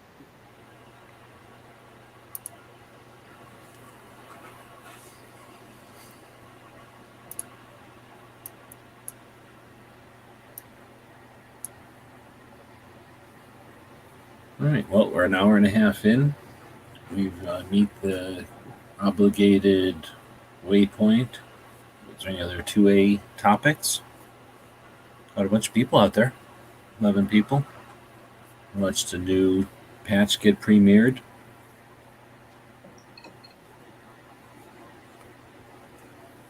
Got all kinds of stuff to talk about out there. We had Daily Bullet today. You interviewed Dan and Cheryl Todd. You had Fireside Chat where Dan Wass was on. You had Walt talking about Reddit messing with rich people, I guess. And then talking about guns being smut the day before. He's too busy going to school. His mom said he couldn't stay up to stay in the chat tonight. He's not jumping in here. Had my video go up where I laid it down, the real deal, about 2A, in the notes to that book or whatever. Then you got FPC talking about the Miller versus BECERRA. I think that's a California thing that's going up the chain. You got in through the courts. You got background checks at shooting ranges video going up from Jared. You got the non-dominant hand training from, I think that was Black Cat. And then this whole thing about Senator Joe Manchin. Malt had said something about that guy earlier. I don't know if it's still going to be in here. Oh, you know what it was? He said it, and then it was held for review. So I don't know if they just hold when you say senator or why, but they held that for review. So whenever it's held for review, it turns out I don't see it in StreamYard, so I can't look it up on the screen. Yeah, I just posted a link to this movie called Time Trap. It's amazing. If you like sci-fi movies, you're going to like this movie. It is great. I was just, I don't know where it came from, screwing with the logarithm, so it popped up, and it's like a, I guess, low budget or very little budget type of movie, like a lot of cheesy special effects, I guess, or not very many special effects, but the ones that are in there, they didn't spend a ton of money on them, but they didn't need them. It was a great, really good sci-fi movie. And it's just about it's about a tunnel, time tunnel, basically. Really good. It's a full-size movie, so it'll take you a little while to watch it. It starts off like different, and it gets different towards the middle and then the end. So definitely keeps you going, or keeps it worth watching. So, Trinity movies. Oh, yeah, that's the one I was talking about, like the My Name is Nobody and My Name is Still Nobody, and yeah, that was. That's what they're calling Trinity. Yeah, and a thing I found out a little while ago. I don't know if I've seen all of them. I've seen the My Name is Nobody, or They Call Me Nobody, or whatever that one's called. Yeah. Is that on YouTube for free? I feel like that one's on YouTube for free. Is that the one with the guy Hurley from Lost, the big dude? No, it's like an old movie from like 1960 or something. Yeah, it's from, the late 60s, I think. And It's before the spaghetti westerns, I think, because I think one of the reasons they went to Italy is because they got sick of making, like, nobody wanted to watch westerns anymore. I thought, like, nobody would make it was them. all the only reason they did it in Italy is because of money. It was so much cheaper to film there. And Well, Sergio Leone started spaghetti westerns with Clint Eastwood. Like that was the beginning of spaghetti westerns with Sergio Leone for The Good, the Bad, and the Ugly. Like that was the start of the spaghetti westerns in '64. But the thing I found out about, I didn't know, is there spaghetti war movies like that, you know, about everything from the Vietnam War, World War II, Civil War, World War I mean, Korean War. And there is a whole bunch of spaghetti war movies out there that I'd never even heard of that are actually, some of them are really good. I mean, really good. Are they available? Like, you found them to see them, or you just heard of them? At first I heard about spaghetti war movies, and I was like, oh, I got to go research this. So I've been watching some, like, whenever I can find them on YouTube or on the Western Channel or on Sling TV and stuff. And there's anywhere I can find them, really. And but man, there is like a whole bunch. I think they probably did more spaghetti war movies than they did spaghetti westerns. And I mean, and some of them are absolutely amazing, just amazing. I've been watching a bunch of, like, rip-off movies of, like, maybe Shaft or something, or like not Road Warrior, but like movies from that time frame, and they're either like sci-fi or cop movies, and I don't know if they're from some other country or if they're like the equivalent of straight to VHS, like straight to the shitty theaters back in the day or something, like, because they're low budget, but they're crazy awesome because I like watching old cars and clothes and stuff, and the old buildings and the old cities and stuff. But I never thought about looking for old war movies. That would be interesting. Oh yeah, I mean, there's some that really compared to like some of our favorite, like John Wayne war movies, or just some like our great epic war movies. I mean, there are some that are literally on that same level, but they're spaghetti war movies, you know, filmed in Italy and dubbed over in English, and you know, but they're really on that level. Like they're just as epic as like the Sergio Leone movies. I mean, like that good.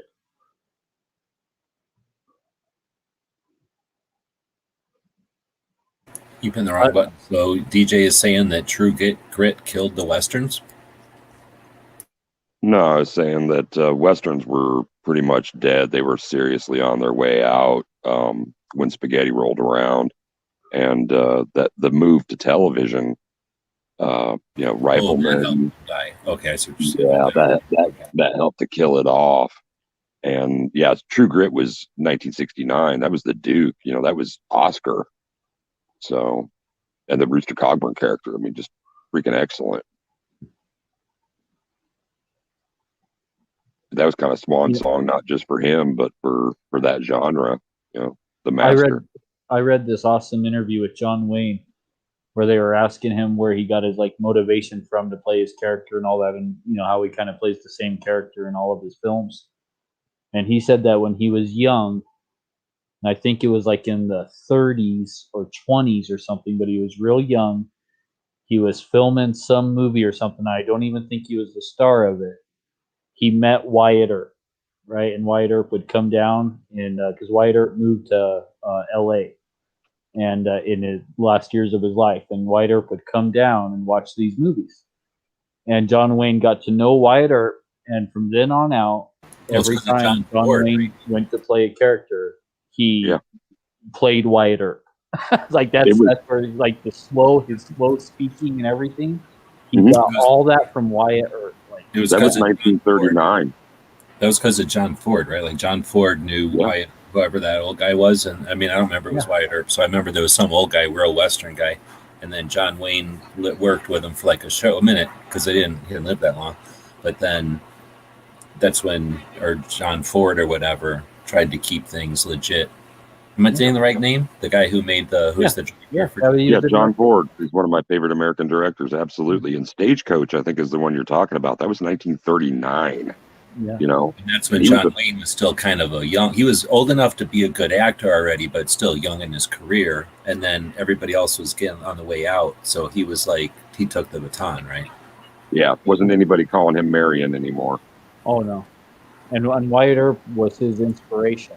Like, and I never knew that, and I thought that was just really neat. That basically he plays Wyatt Earp when he goes out to play Western. That's I just thought that was so neat. I'll recommend a good YouTube channel to you guys. It's called A Word on Westerns. A Word on Westerns. It's a YouTube channel, and they meet in some restaurant, and I want to say it's down in Arizona somewhere. And they have like a meeting like every month or something, and they invite actors from all sorts of old westerns and even some modern ones to come in and talk about all the westerns they've been in and their co-stars and all this stuff, and share stories from making the movie and stuff like that. Well, that sounds like Tales from the West. Is it in Tucson or is it in Phoenix?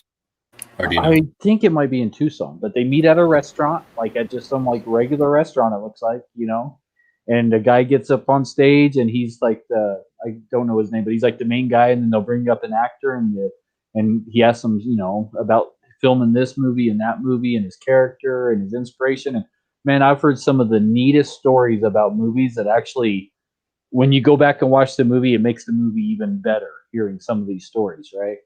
And for sure. Oh man, but it's called A Word on Westerns. It is a great YouTube channel. I mean, it is just I want to go down to that restaurant and watch one of these live, because that's how awesome that channel is. Like, oh, it is. They talk about even like Chuck Norris and gosh, what's the movie with, I can't think of it, with David Carradine and Chuck Norris. I can't believe I can't think of it. Where they fight, Chuck Norris, David Carradine. They fight. Well, there's a bunch of them. That's the Octagon. Oh, you mean Lone Wolf McQuade? Yeah, Lone Wolf McQuade. Yep. They talk about that movie in one of those, and they had some really good stories about like David Carradine and Chuck Norris really kind of had a feud going on, and they literally beat the hell out of each other in that movie. And I didn't know that. They actually they were literally leaving the set with busted lips, like real blood and bruises, and because they were they literally beat the hell out of each other. It's freaking hard to kill Bill. All right, so let's take a look at this channel. 65,000 subscribers. I just put the link out there. It looks like they used to be called Algonquin Cowboy, but they're now called A Word on Westerns, and you can find them right there. Then let's go to the About page. Been around since 2010. Just about 17 million views. Their description is, with a special emphasis on the Western genre, A Word on Westerns and A Word on Entertainment are video magazines devoted to preserving and documenting their history of film, television, and other media. Written, produced, directed, and hosted by television veteran Rob Word. Episodes feature interviews with filmmakers and performers, most conducted at the Autry Museum in LA, which is awesome. The educational and informative interviews began broadcasting on a weekly basis in January of 2014. Often quoted in books and related media programs, the interviews are available for research and study. Schools, historian-interested students, and fans of Westerns. Way back on Wednesday is a nostalgia series added to the channel in 2020. Okay. Copyright disclaimer, blah, blah, blah, blah, blah, fair use. So it sounds like a pretty professional description. They just needed to add some white space, right? Fucking hit a carriage return once in a while. For channels, they don't care about anybody else. For community, fuck you. Playlists, they got a bunch of playlists. Do they tell us? Back in the day, you would get a little thing that would tell us how many videos, and now YouTube won't tell us how many videos people have. But one trick is to go to date, go sort by date oldest, and see when their first videos were uploaded. So 6 years ago, and it looks like they just went nuts. So they've been definitely doing this. But it doesn't say where they're at. I was hoping it would say where they're at. I guess they said they're in the in one of the episodes I watched, he literally opened up thank you for meeting here today at so and so place, and I'm almost positive. I think he said Tucson, Arizona. I think that's where. I'm almost positive that's what he said, but I could be wrong. He could have said Tombstone. That sounds kind of similar. and maybe they meet at some different places too. A lot of the ones I've watched, it looks like they're all at the same restaurant, and people are literally eating dinner or eating lunch there while they're talking and interviewing, and you look out in the crowd, and it is all like blue hairs, like the youngest people in that crowd look like maybe they're in their 60s, which is kind of sad. But I mean, like it is all very old people that show up to that thing. And that Chuck Norris one they did about David Carradine was like, man, that only came out like a week ago. Yeah, they're putting up a lot of videos, and they got a ton of people. It's kind of neat, sort of like an archive. Like they're saying, it's an archive of all these different actors. 18 minutes, 20 minutes with them, so maybe not in depth. Look like most of them are about 20 minutes. Some of them are half an hour.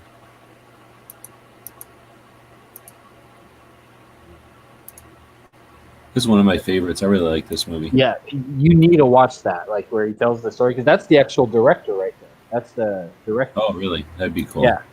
So that's the director who did it, and then he talks about how the TV show Walker, Texas Ranger, he wrote the pilot for the TV show, but they basically kicked him out of it, and there was a big lawsuit. But Walker, Texas Ranger was based on this movie.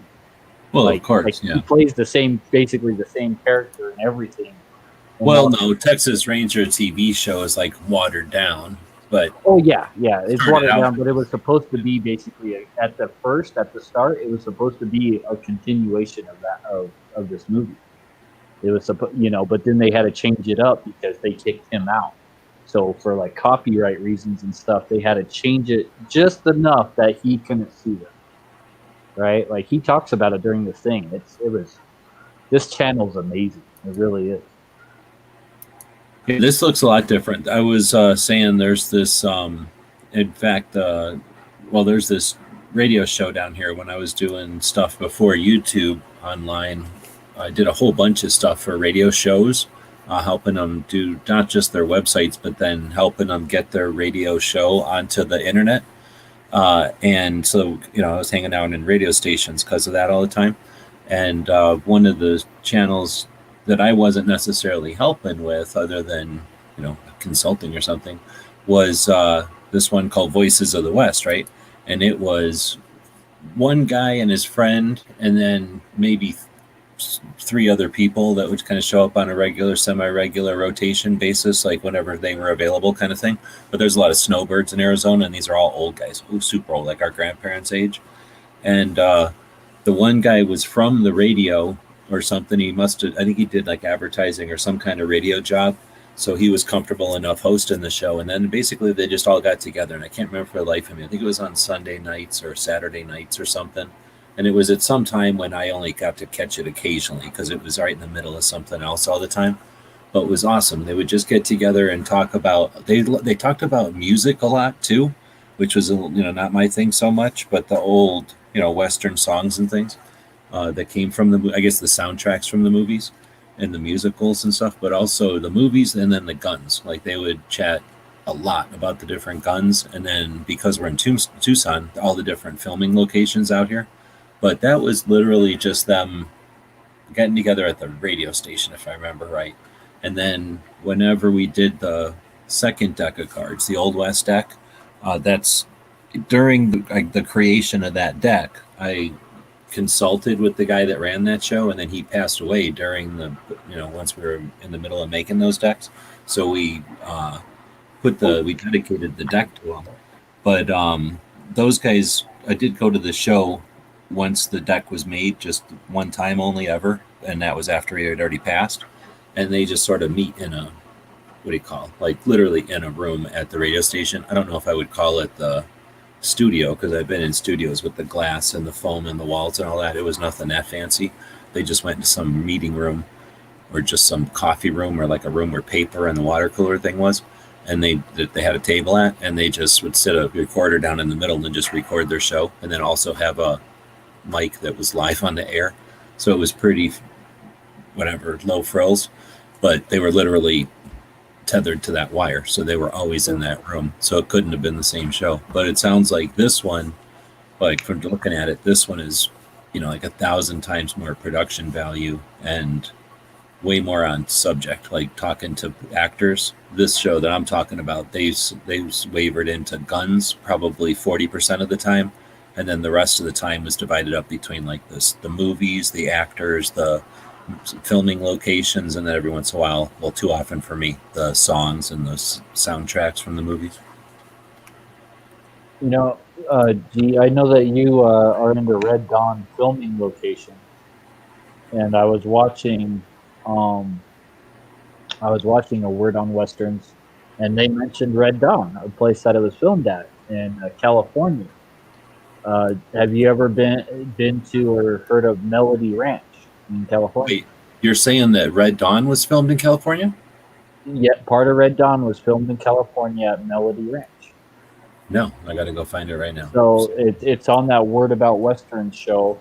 They were talking about all the different movies that were filmed there, because I'm trying to remember what big Western. Oh, Westworld, the HBO series. So look for Westworld, where they talk about Westworld on that channel, and that's where they mentioned Red Dawn. Okay, because they talk about all the other big movies that have been filmed there, but it's called Melody Ranch, and it's somewhere in California.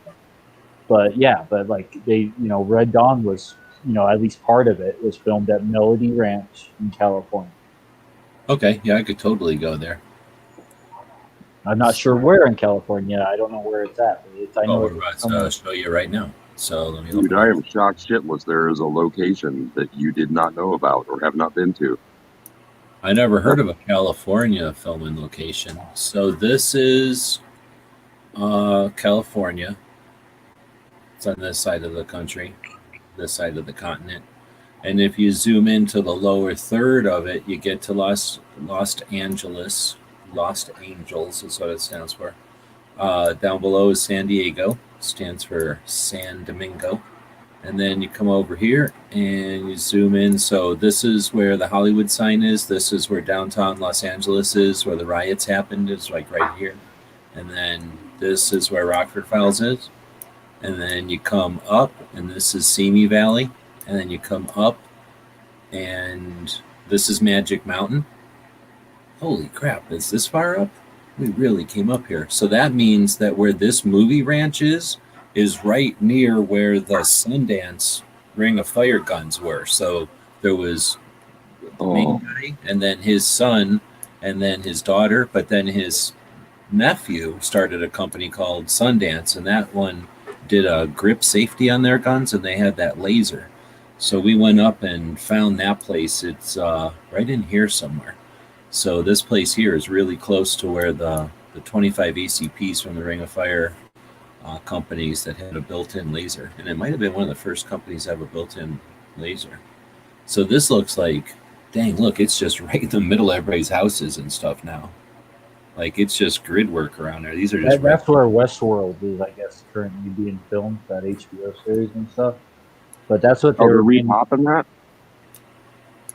Yeah, that Westworld is into Westworld, yeah. And, that's weird. You can't 3D zoom around. All you can do is look down. All I can say is don't smoke. Just don't smoke. So this part here must be the... It's supposed to be like 20 acres or something. It's supposed to be huge, 20 or 30 acres. Yeah, but I mean, it's big, but look, it's like right in the middle of a bunch of houses and stuff. Yeah, are those houses or are those prop things? Or is that like a street of props? Oh, no, I'm guessing it's just houses. It looks like houses. There's a swimming pool, and I mean, it could be barracks or something, I guess. But this is out in the middle of kind of nowhere. I can't imagine they own everything around here. It's like a Costco and stuff. I just think they were probably there and the sprawl came in and surrounded them more than likely. But when you look at it here, it doesn't really tell you nothing. But from here, you can kind of tell they own this whole like 2 squares, right? At least, if not like this whole section here is probably all theirs. I'm guessing, because of these 2 big buildings are theirs. So that means this over here is some kind of filming. Maybe this is a little fake neighborhood they use for filming. Look at all this stuff, like they're building houses and blowing things up probably. So I'll bet you this is their little fake neighborhood. And then this Well, there's a little fake railroad thing, but then here's their little fake town. That looks more like a western town, what you're focusing on now, but that neighborhood thing looked like it might have even been able to play as that Main Street. This looks or even more modern movies, not even. Well, these do look kind of oldie houses, though. Look at the roofs and stuff. These don't look like modern houses, and the way that there's so few, like a modern street would have way more on the block and stuff. Although this is like a little miniature version. But anyway, I'll bet. And then there's also, look at the street; it's paved, so that tells you. Yeah. But that also might have nothing to do with nothing. I'll bet you that paved is just so that their, what do you call them? Their cameras, little dollies and shit, have a nice surface, because they can always mask that shit away. But anyway, yeah, it looks like what would have been filmed here? I bet you when you said it was a ranch, I was thinking there's a couple of places I've looked at that were filming locations in California, and they're like just a big barren area that's like a horse ranch, and then like Star Trek was filmed at one of them. And it's just like because they knew about it and they went up to this one rock and filmed there, but it wasn't necessarily like the company, like the whatever company, ABC or whatever, owned it. It's just they knew about the rock and they went and filmed there. So when you said ranch, I was thinking like when they go get the girls, right, and they go to someone's ranch, but this doesn't look like any of that. So this looks like more like maybe that area up north, though, where it is just open country, like straight north. Yeah, but Swayze kind of rides off on a plane almost. It's a long shot. Yeah. I don't know. They don't talk about. Well, let's go to the actual filming location. So this is California, and it is what it is. If we had people come from California to represent it, we could give it more due. But there's nobody here from California that we know of, so we'll just keep moving from California. And we'll get rid of this, and we'll zoom out and go to another state called New Mexico. And then you got Albuquerque, and then you go to Santa Fe, and you come around to Vegas. And when you get to Vegas, you get off at this exit, and then you come up the one street, and no, you don't do that. You come out this one exit, and it's way down here. Bob's out in the chat. He says there's lots of Old West stuff around his area, and that it was part of the trail the Mounties took to secure the border from us. Thinking Alpine Opera. Dang it, they're not going to let me do nothing. Are they going to let me drop down at least? So if you can drop down right here, you can at least see the Calumet, and then this is the park where they film, and then this is where the building was that got blown up.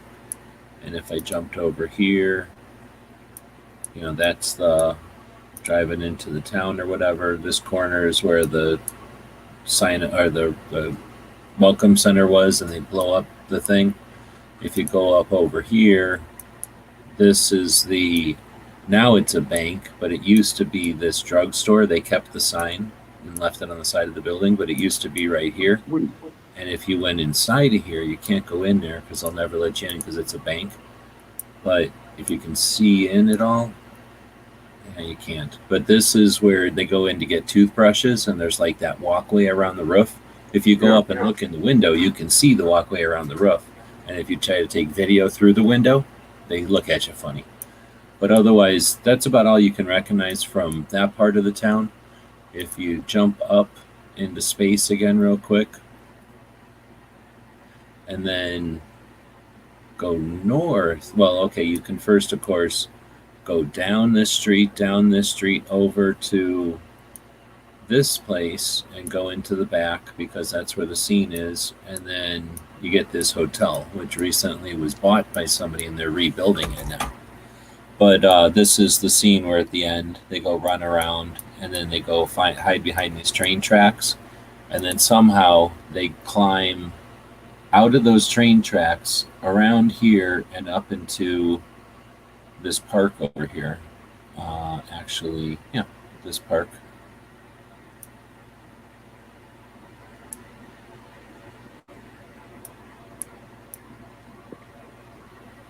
this park over here. And actually, the park is way down here. What the hell? So yeah, that doesn't make any sense that they're able to go all the way over to this park, and then the bench isn't there, but they take the bearing off of this thing, and the bench would have been like over here somewhere, and you can tell because of this tree and this that thingy over there where the last scene was. So that's the last scenes, and then the only other thing that you'll see in town is the where they parachute down at the beginning. So you just go north a little bit until you get to the McDonald's that was never actually in the thing, but still has the original McDonald's sign from the olden days because it was technically in the movie. So they keep it, one of the few McDonald's with one of them still. And then you go across over here, and where is it? You find the... It's always hard to find for me. So is it... Yeah, way over here. Then this is the... Oh man, you can't even drop down anywhere in the high school. It's actually a junior high now. But this is... I guess from over here maybe a little bit more. If you zoom in, that's the scoreboard that you can barely see from the school, and they've made the school different. This line of nothing here used to be the windows that get shot out, and then the paratroopers come down all in this field and in this area here, and then run over to the school, and then there's a bunch of chaos in this parking lot you can barely tell is there on the other side between this baseball field and the school over here. There's that parking lot where they all tear out, and then they go tearing past that sign. So now the first time I went there, you could just go there and nobody cared. No, the windows have never been there. Like, they got rid of the windows a long time ago. But in 2012, this fence wasn't here. You could just go in there. And then the last couple of times they made this fence here, so you can't even go into the school anymore. It's closed unless it's time to pick up kids, and then the parents can go in there. So you can't even go into that school like back in the old days to see Red Dawn anymore. And then everything else, I'm not going to show anybody on the internet, but the other places are around town. I can just pick a random place, though. We'll go up by Story Lake, which is, well, let's go about halfway to Story Lake, which is pretty, of course I pick a spot right in the middle of town, pretty indicative of the way it looks up there. So when they went to that ranch, I'm just guessing that it was just somebody's house out here, because this is what it looked like, you know, like rolling mountains in the background on that side, nothing that way. Sort of like Colorado, or sort of like everywhere on the east side of the Rockies, basically. You got your foothills with a mountain. Actually, that is the mountain that you see in Red Dawn, and then nothing on this side. So I just figure they just must have had, and that they say something about that they went up and looked at the filming locations more than once. So I'm just, because they had debates about where to do it. So I'm guessing somewhere in there, there's probably, what do you call it, like would it be the Chamber of Commerce? Whoever it is in charge of like trying to suck up to the movie, to Hollywood, they'd probably, say, oh, here's a bunch of places that are good to film, that have like good scenery, or that can do whatever. So yeah, anyway, I know a bunch of them that are up there. I would have thought the ranch was there, but who knows what they were filming. It could have been the horse scenes when they're giving the girls away to the dudes. And they all jump up on horses. There's no reason that had to be filmed in freaking New Mexico. That would have cost them, and it was super cold when they filmed Red Dawn. So that would have just been dumb, right? They could have easily filmed that like an hour away from where they all live. Let's see. Pink Sand Voices the West did used to host them. I didn't host them, but yeah, I hosted the adjacent channel shows on those, on that radio station. Was part of the trail the Mounties took. What trail?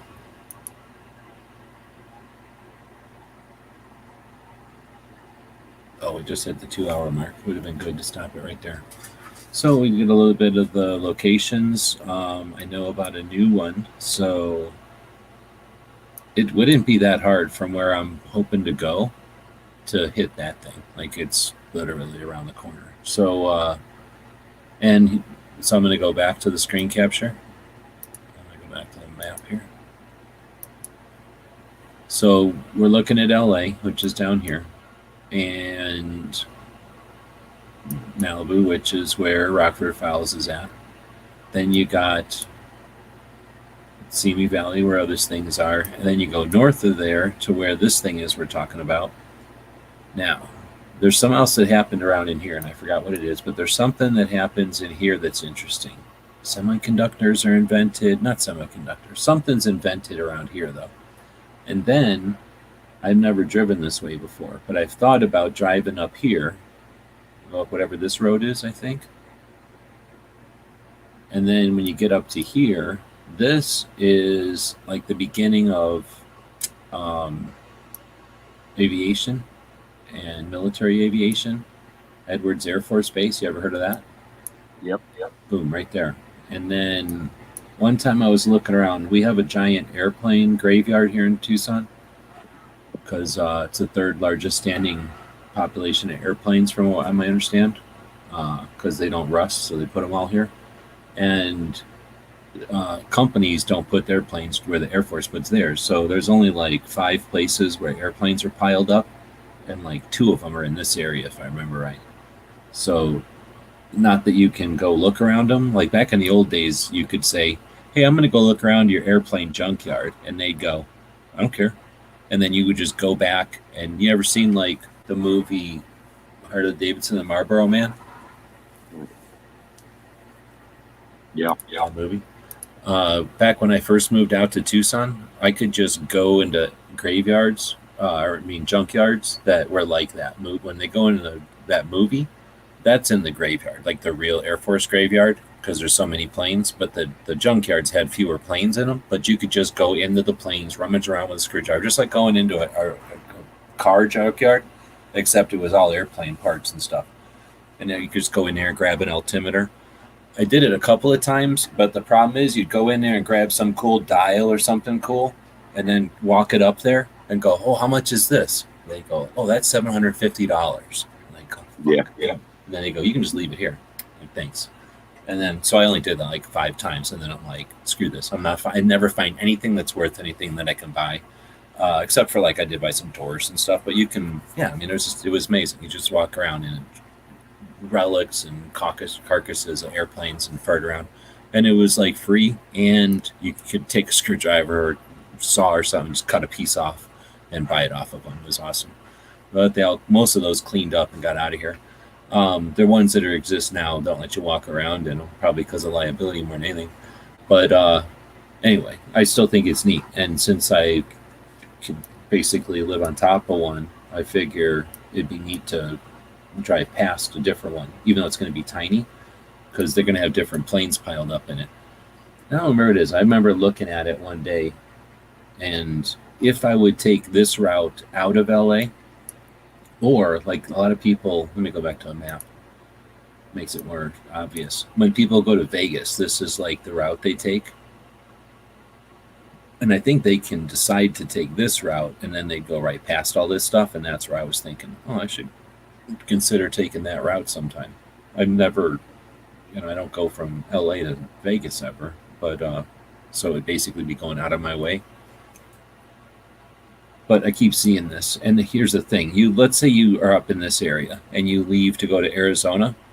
So if you're in the area where this ranch is and you want to leave to go to Arizona, which is way over here, then this might take you 5 hours or 6 hours to get through the traffic. And this way is longer, but it might take you 4 hours. Does that make sense? So I've debated it before. I've just never been high enough up here to where that actually made sense, because it would be like, well, it's 4 hours to go this way, and it would be 4.5 hours to go that way. It's just that I'd be driving the whole time going that way, as opposed to sitting in traffic the whole way going this way. So what I end up doing is just sitting somewhere and then waiting for the traffic to go away, and then scooting out of California in the middle of the night when there's no traffic. Oh, is this another I'd be video? curious to see if you can figure out what scenes were filmed at Melody Ranch for Red Dawn. Oh, I'm sure you could just go online. There's definitely websites where people research that stuff. Everything I've ever learned, I got from somebody else online. I watched this one. I So love that I channel. didn't watch this whole channel. I just watched this one. I think because I watched this one, they constantly give me these ones. I remember, I see their thumbnails are easy to see, so I get I see their thumbnails coming up in my feed all the time. So which is the other one you're saying? That channel right there, Random C goes there. I love that channel. It is amazing. Oh, I thought you were saying there was another one specifically in here. Oh no, not to do with Red Dawn or anything, but I was just pointing out that channel in general is just it has a lot of stuff about John Mulaney, about Clint Eastwood, about just all sorts of westerns, but it does TV shows, all sorts of movies. It just that guy's voice is awesome. I don't know, I really like that guy's voice.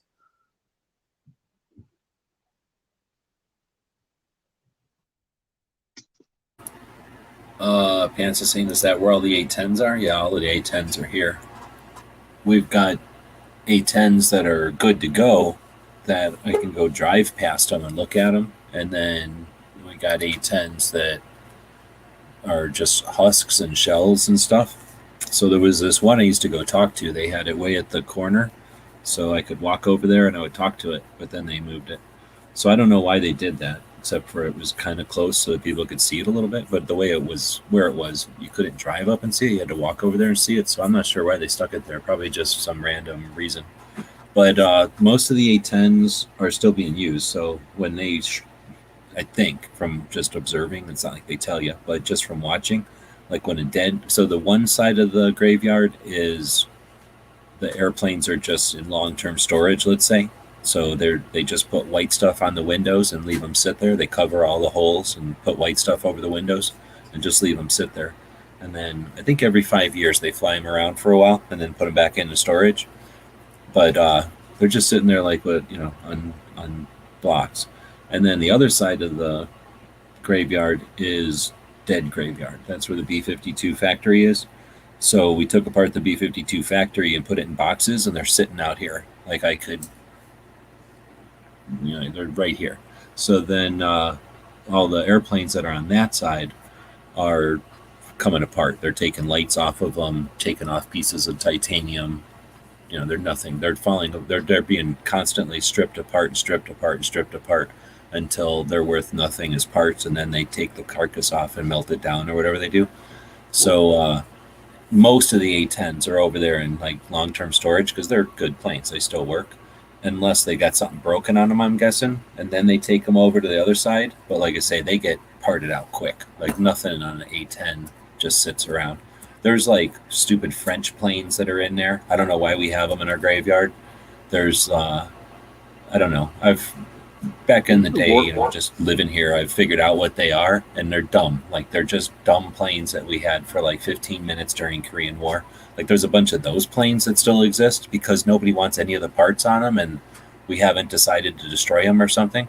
But the planes that are good, they don't last in the graveyard very long because we take all the parts off of them, and they're just carcasses before you know it.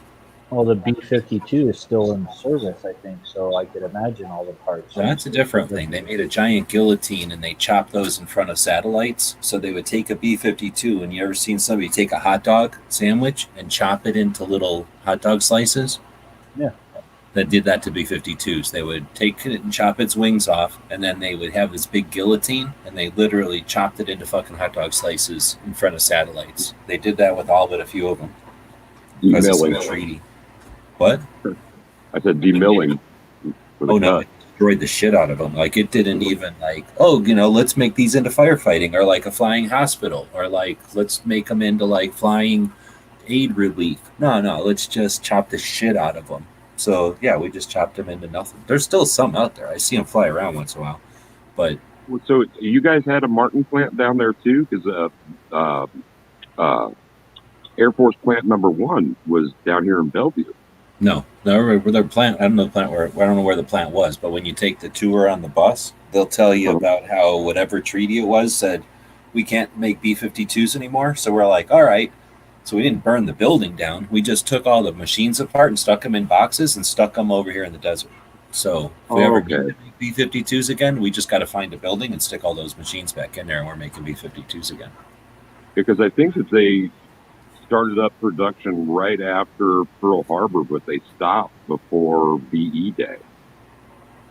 I don't know. I don't know anything about them. They aren't from here. It's just that when like I say, if you look at the graveyard, Mhm. there's let's go look at the graveyard. Do I have a map up still? And while you're pulling that up, aren't the warthogs like about 50 years old now? War dogs are older than us, probably. Yeah. But I that love. doesn't matter. They quick. have all new every kind of guts in them. Like warthogs have gone through. They keep using them. That's why they still exist, because they got a good chassis. They were kind of like the AR-15, and that's what they keep doing. Is just keep upgrading the caliber, upgrading the widgets and widgels and whatever, and it just keeps getting bigger. Does it have 30 millimeter guns then? I don't know. Right on. So this is Tucson, right? And when you look down at Tucson, there's a big gap here, and that's the airports and stuff. So this part is the other airport is down here. That's like the regular people airport. And then the Air Force airport is up here in the middle of everything. And it's bigger, and it's the one that has a shit ton. You can't tell anymore. Back in the day, these used to just be F-16 sitting out here. Now it's just a bunch of boxes it's like carports that they put them under. Because they figured out, I guess, that if you leave a shit ton of F-16s in the Arizona sun, they get all ruined. So put them under shade. But you can find airplanes sitting out here half the time, especially if they came, because they'll fly through here doing something or training or just stop here for gas or something. You'll find on Google Maps often a whole shit ton of cool planes sitting out here, or sometimes in the air because here's some, right? So there's a bunch of A-10s right there. So those are real A-10s that they're using. Those are flying. Those don't count. Those are like the actual inventory, because I think this is also the A-10 school here. But all of this looks like nothing until you start zooming in. So this is that road I'm talking about. Everything on this side of the road is good to go. Like this is basically just a garage. They paint everything white, and then the people that live down here, this little area is everything that they're selling comes out through here. This is everything being sold. So it's nice. You can drive down this road and see all the stuff that's like Humvees and trucks and stuff. I don't know if it's just from, I don't know why, but anyway, that's the stuff. Back in the day, you could drive in here and root around these big warehouses and look at Army stuff or Air Force stuff being auctioned. And then over here in these places, they made a big new building over here. This is where they'll take all the white stuff off. They'll grab one of these airplanes every single day. They'll grab like an airplane, scrape all the white stuff off somewhere over here, right? And then like these F-16s, I guess, they scraped all the white stuff off, and then I don't know where they fly from. I guess they fly from over here. And then they'll make a bunch of fucking noise, right? And then land, and then paint a bunch of white stuff on it and stick it back over here. Now, the only exception to that is this one road right here where you can tell all the planes look different, because on the tour, they drive you down this road, and this is just kind of like a museum, except better, because these are all the planes that basically, when they get to pick them before they go to the museum. So they get to pick everything, and they decided what they wanted in this little collection. And this is like their semi-private Air Force collection, except that you get to take a tour through it for $7, so it's not really all that private. And then so the tour will come in and tell you about all this. And anyway, so you'll come in over here, drive down this road, and then drive down over here, and then come across over here, and then you get into this side. And this side, you can see they're taking them all apart, and they're just being destroyed. So the only reason they're over here is because we had them, and they're no good anymore. Like all the F4s are over here, all the Hueys are over here, everything good is over here. And then they're slowly being dissolved. And it's sad. When I first started looking at this stuff, it was packed because the stuff wasn't so bad, I guess. This is where they used to put that 1A10 over in this corner. They moved them. So this is where they kill a bunch of them in these things, and then over here was the B-52s chopping up. Is this the 252s? No. Somewhere over here is where they chopped up the B-52s. Is this it? Does that look like a bunch of B-52 husks? Those aren't big enough. I don't know. Maybe they are. So they had to do it all on video, like all in front of people. Anyway, so you'll take the tour. They drive you through here, basically, I guess, down this road. And then when you get over to here, they'll be like, hey, this looks boring, doesn't it? Except that this is, I mean, they say B-52, but this seems like a lot of boxes to me. So all these boxes are the B-52 factory, and then whatever else the Air Force decides to put over here, and they'll tell us what they feel like. But imagine what they got over here, right? So this is just patrolled, armed patrolled, like storage of stuff that doesn't rust. And then the only other thing that's interesting, I think, would be down here is back in the old days, you could come out and shoot down here, but you can't get in the base anymore. But back in the day, all you had to do is know somebody who knew somebody, and you could, before 9/11, you could just know somebody who knew somebody and come out here and shoot. I won't let me drop anywhere here. I gotta listen to these people shoot all the damn time. While you're in satellite mode, hover in between Omaha and Lincoln for the Strategic Air Command and Aerospace Museum. What? The Strategic Air Command and Aerospace Museum between Omaha and Lincoln. It's on Interstate 80.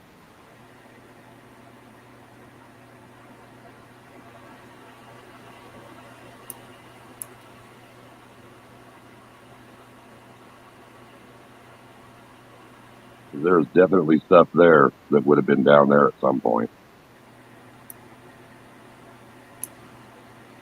Well, I don't know about that. Tucson only flies A-10s. I don't know what else they have ever done. I think we were mostly an airport for training, and then for just because airplanes didn't have enough gas to go all the way across the country back in the day. I don't know where that one is. I wish I remembered that interstate exit number. Is it like an airport and everything? No. But it's a big complex of buildings now, and missiles and stuff outside. And when it crosses the Platte River, there's a plane that they completely ground up and then stuck on a huge mount next to the interstate, indicating that you're going to be passing it sometime soon. But yeah, the Enola Gay was built in Bellevue, Nebraska. I always thought that was just crazy town. Huh. Well, I guess it makes sense. I mean, it doesn't matter where you build an airplane, you can fly it to wherever you need it to be. I guess it's just a matter of where you get the materials to it. Where does aluminum come from? I would imagine you'd build a plane originally wherever aluminum came from, right? Or maybe that's not the most important thing. I'm just guessing that's the most important thing.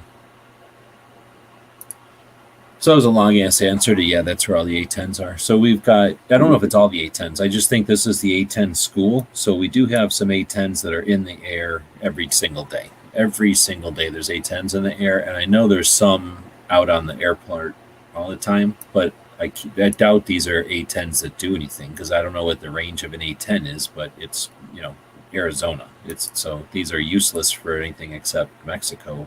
Mexico's not invading us. So I'm sure these are just a training squadron, and I'm assuming like everything else, the training squadron is probably like the old beat up planes that get used constantly by new people. So they're, just getting strained and stressed all the time. I have no idea where real A-10s are based out of. And I have no idea how many airplanes we have compared to like what a unit would have. I have almost no idea what goes on in the Air Force. I don't even know if there's squadrons of them or what the hell. So all I know is that they fly around. But when they fly around here, it's like 2 or 3 at a time, and they fly around in circles. They don't do anything. They just fly around learning whatever hell they got to learn. And I doubt when you go to A-10 school, you're learning how to fly, right? You're learning how to fly in A-10 and how much, strategy or skill set, you already learned how to fly, I'm sure. On the other hand, they're not doing anything around us anyway. So if they're flying and doing stuff and interesting, it's obviously away from here. They go fly to one of the aerial ranges in the deserts and do all their fun stuff out there. I've been places driving in Arizona where an airplane will just fly out of nowhere, like a jet will fly out of nowhere and do something. And either that road is in the path of something or they just go and, doing stuff, they're farting around. And I just happen to be underneath them when they're doing it. Because I don't know any place where I know I'm going to see like low flying F-16s or nothing. If you go south of Tucson, you can look up and you don't even know they're up there half the time because they're so high, and they'll be fighting up there. F-16s will fight with each other up in the air, way up in the air. But it's like, it's hard to tell they're even up there. Like, they're up there, and you can tell they're up there. We'll know they're up there when we're deer hunting or something, when we're just sitting out in the desert, or maybe duck hunting or something, where you're sitting there, and you look up, and you'll notice the, what do they call them? I guess flares, whatever, the strafing things or whatever they're called. Like those, you'll see them things shooting off all the time. But they basically are so high you don't even hear them hardly.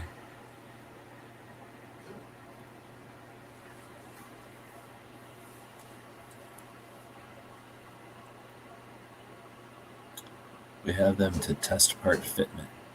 Oh, interesting. Like a real one then.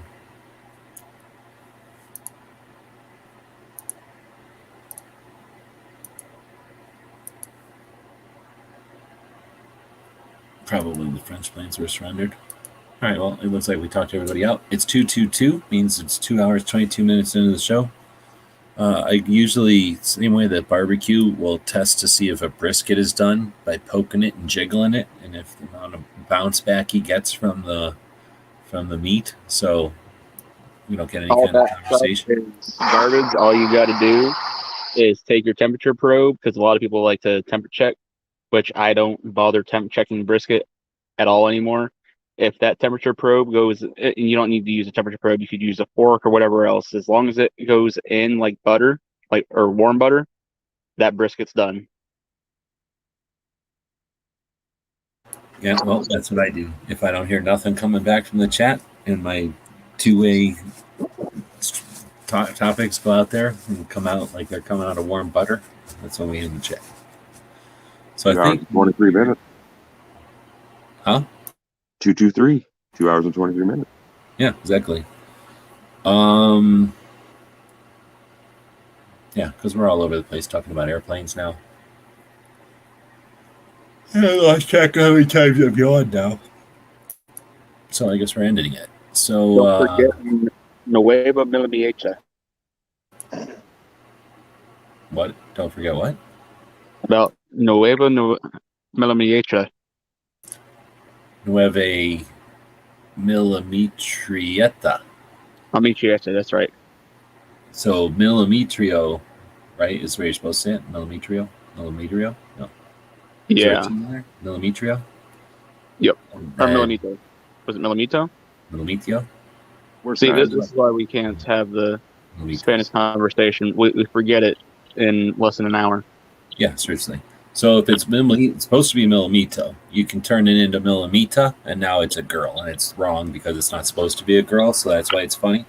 But then if you call it ito instead of like regular O, if you say ito, that's like saying puppy instead of dog.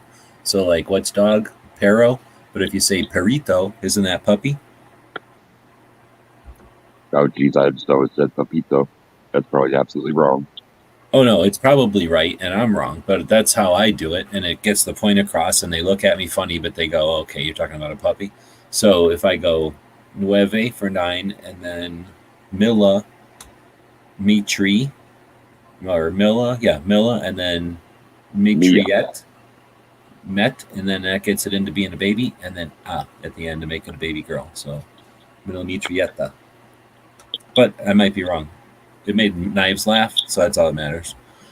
With that, we will call it a night. Thanks everybody for showing up. We'll be back to pick you up later. Remember, there's new patch dropping tomorrow, so we can get to California. We can learn and help so that we find out if it's worth getting a new machine and help out at the same time and learn some stuff and maybe get some time on the new machine, which means I can maybe take some new patches over there or make some new patches over there.